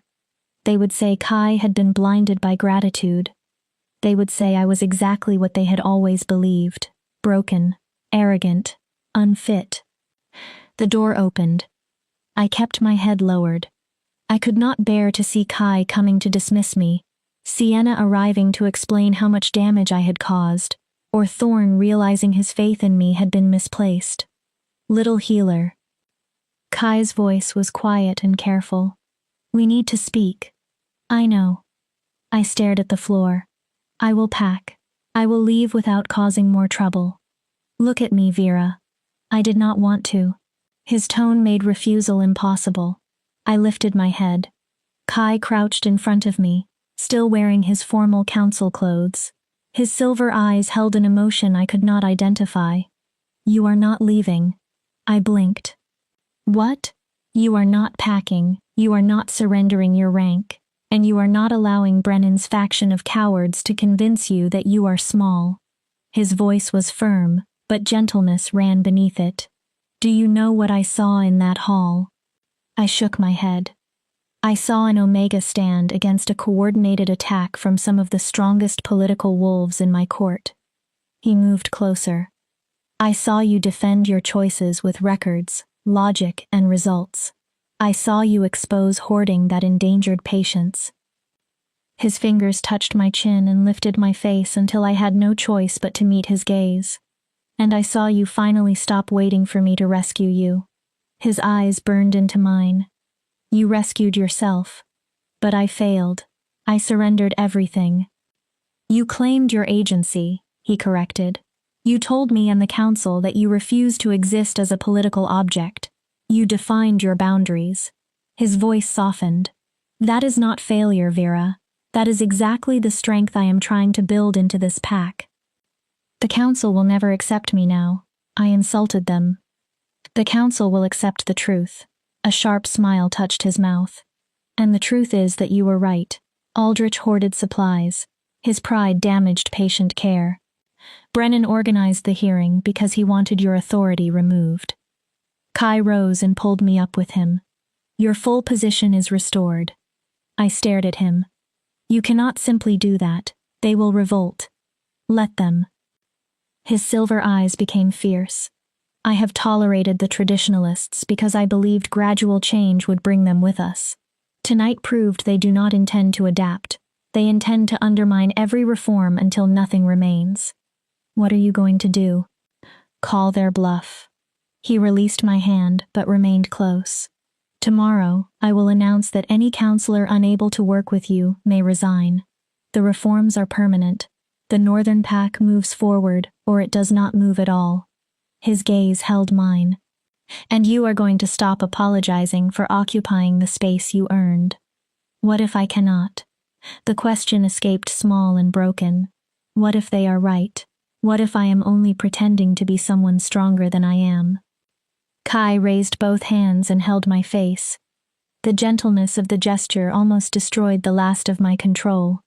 Then you are a frightened, damaged Omega who saved 25 lives during a blizzard. His thumb brushed my cheek. You reorganized a failing medical system in 4 weeks. You faced hostile alphas, hostile counselors, and relentless judgment without surrendering who you are. His voice lowered.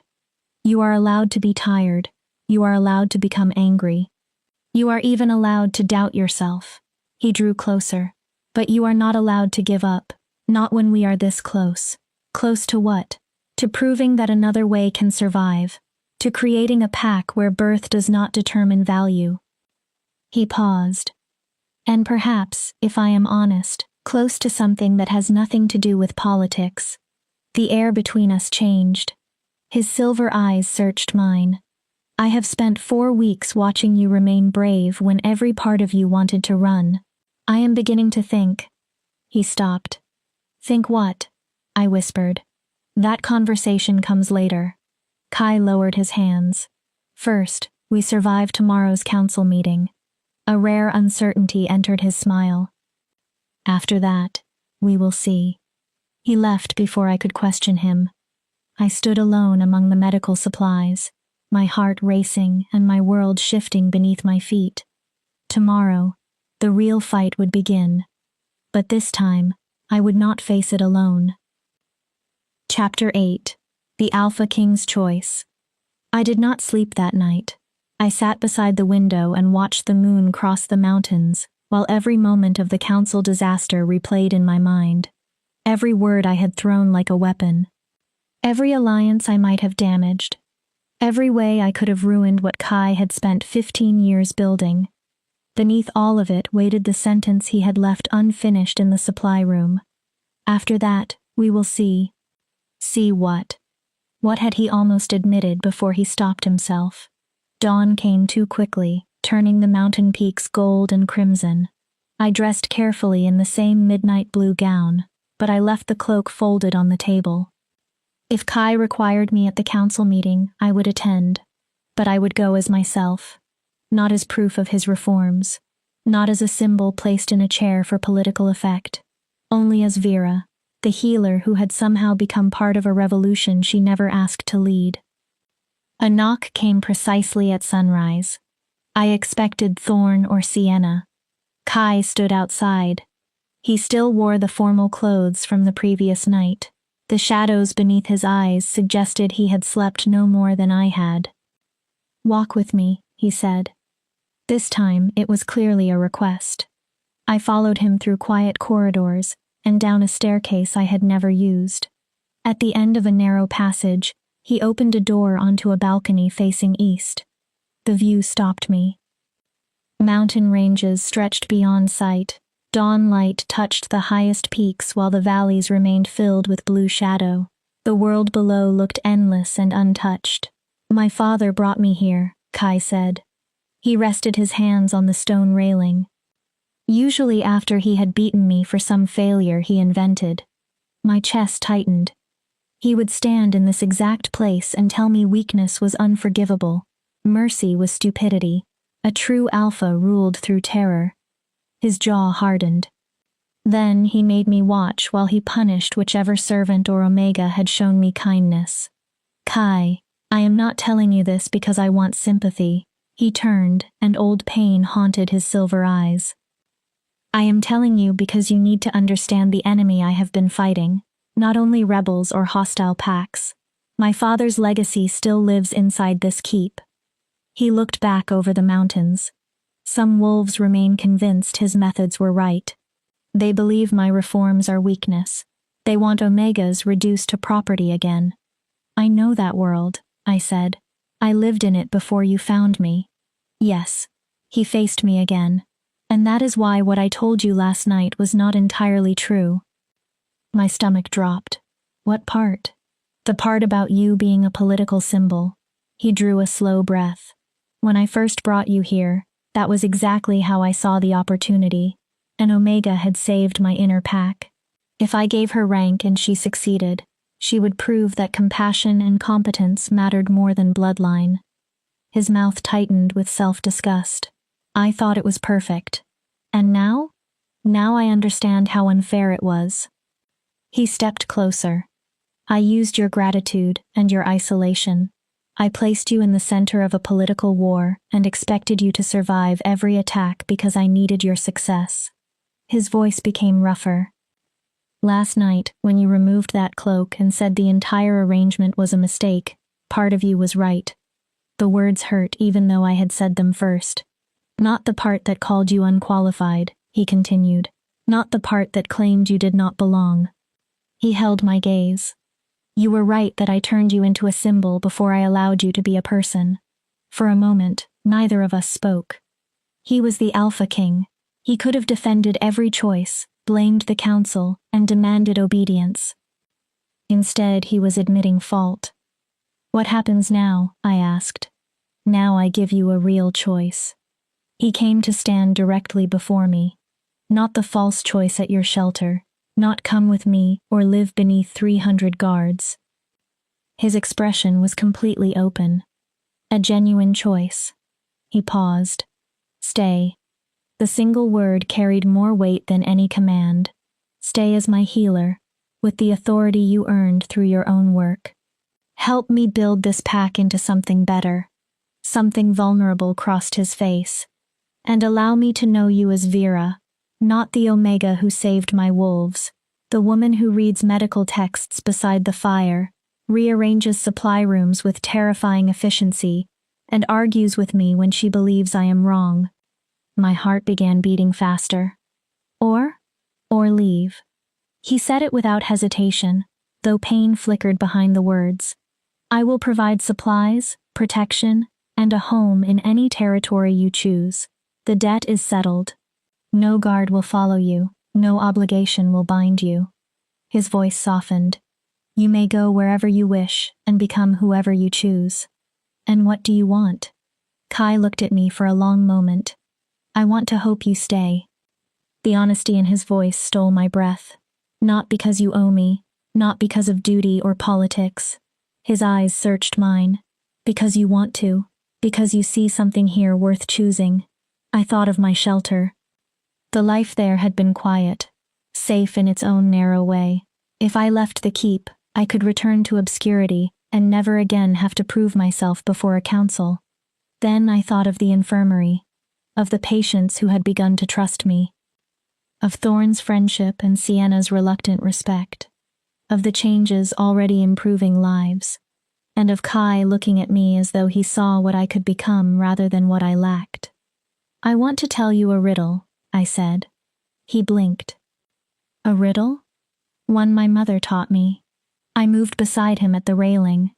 What breaks when you speak its name? Kai considered it. Silence? That is what most people answer. Or secrets. Or promises. I smiled faintly. But my mother's answer was nothing. I do not understand. The riddle convinces you that something fragile must shatter when named, but nothing truly worth having breaks that easily. I turned toward him. My entire life, people told me I was broken, that one failure would prove I should never have been trusted, that pressure would shatter me. My voice steadied. But I am not fragile, I am scarred.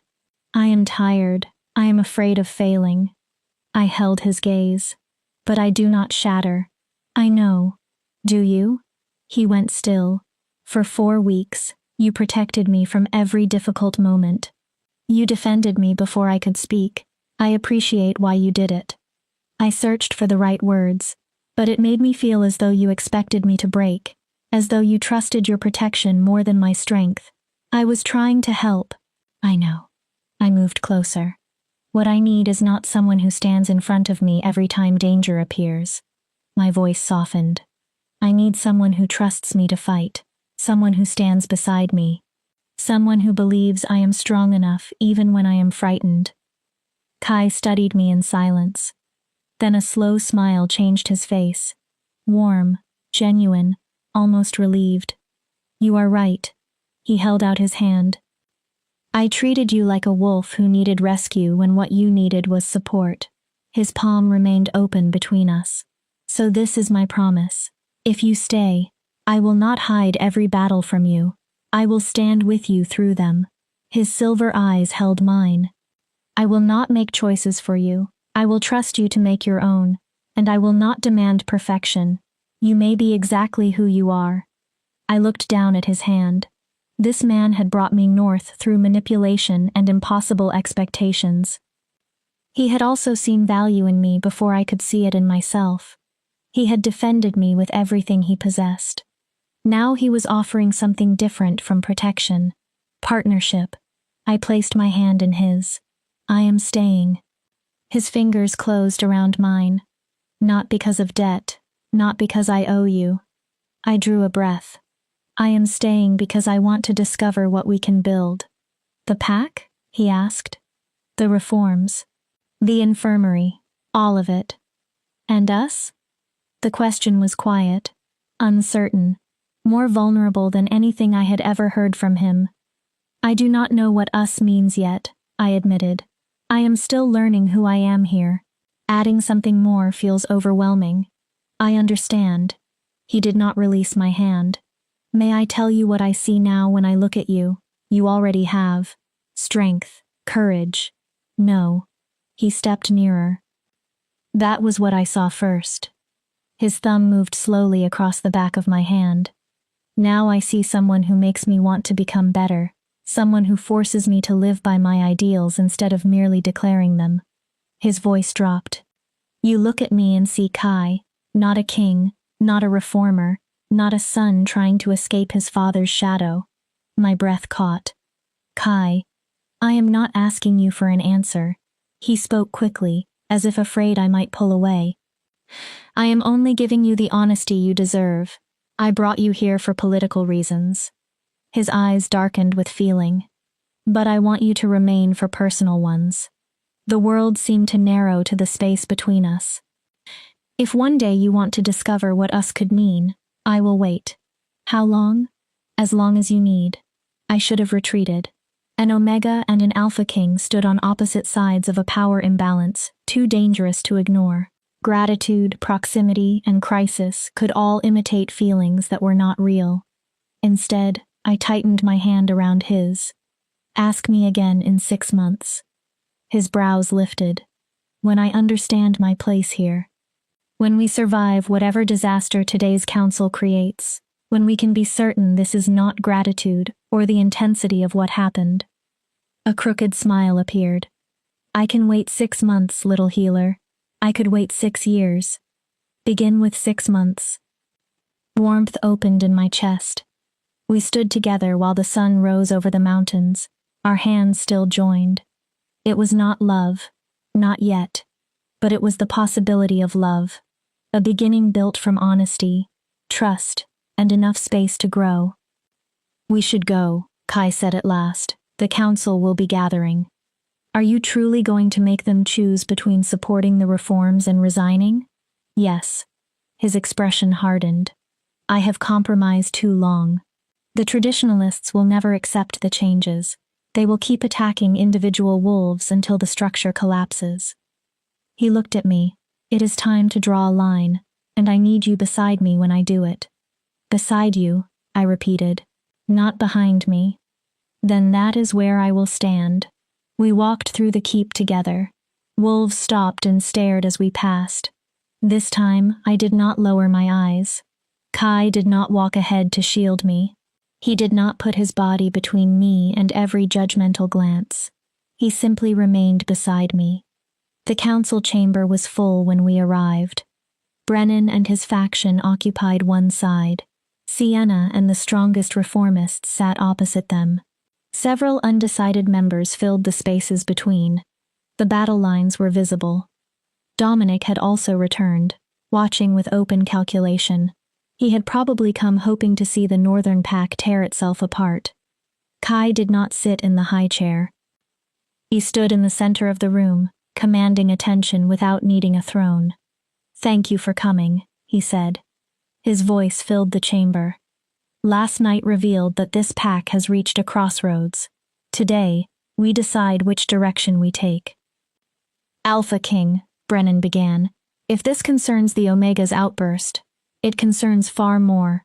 Kai's words cut across his. 15 years after I took power, some wolves still believe strength comes from domination.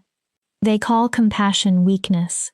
They would rather return to my father's hierarchy than accept meaningful change. Murmurs spread around the room.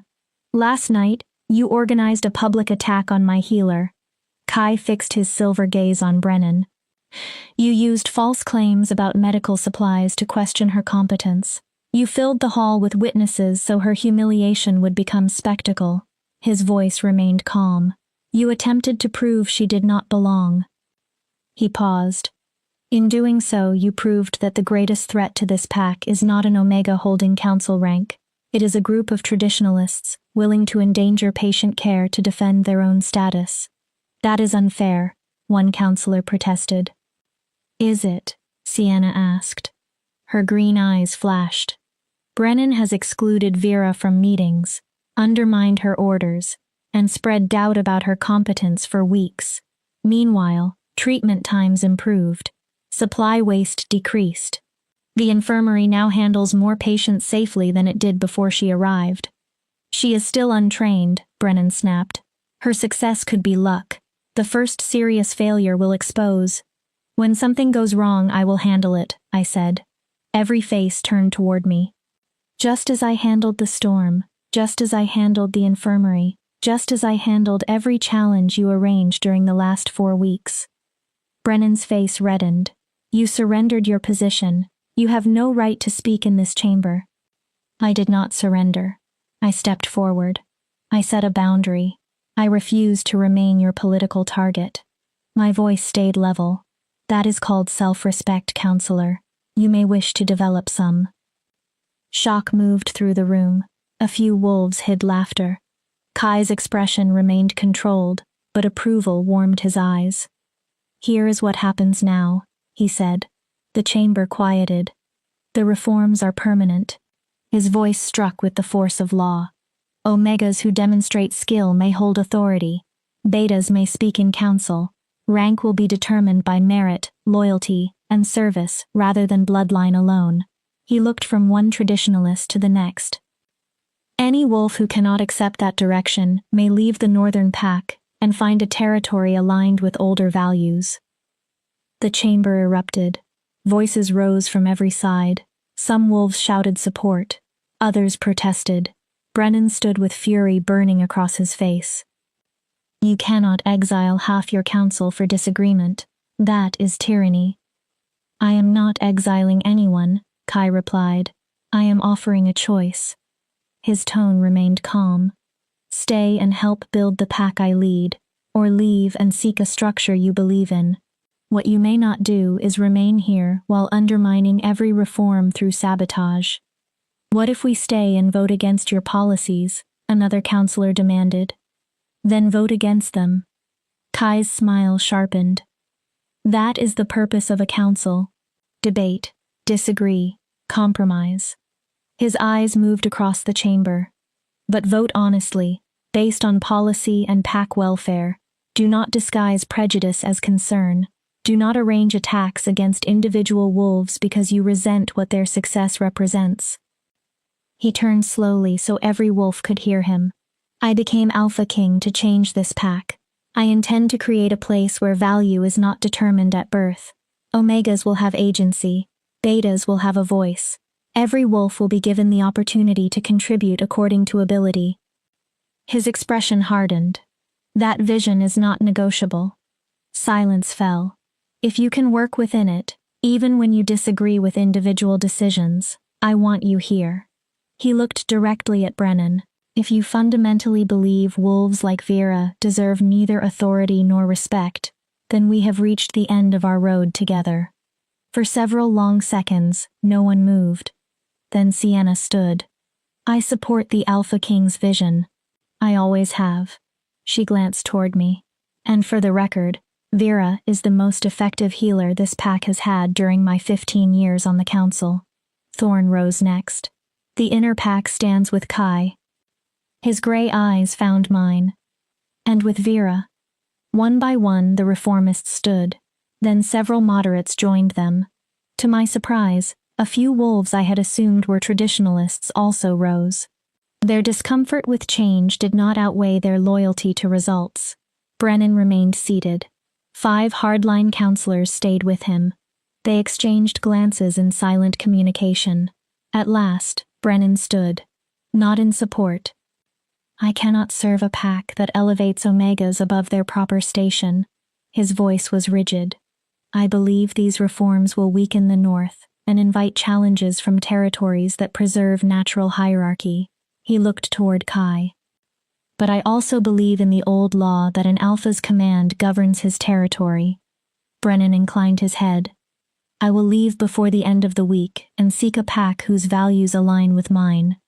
The 5 others nodded. Kai's face revealed nothing. You will leave with honor, full provisions and recommendations acknowledging your service. Surprise crossed several faces.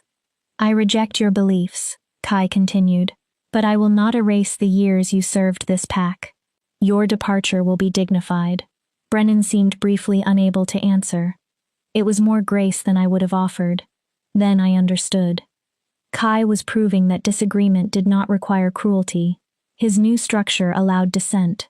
It simply refused sabotage. Thank you, Alpha King, Brennan said. He hesitated, then looked at me. I hope I am wrong. His voice had lost some of its bitterness. For all our sakes. He left the chamber with the other 5 traditionalists. The air immediately felt lighter. "Well," Sienna said, "that was dramatic." Kai laughed. A true laugh, filled with exhaustion and relief. "An understatement, Sienna." He looked around the remaining council. "We have positions to fill, policies to review, and a pack to run." Then he turned to me. "But first, Vera, I believe you left something behind last night." He held out my midnight blue cloak. I stared at it. This was not merely clothing.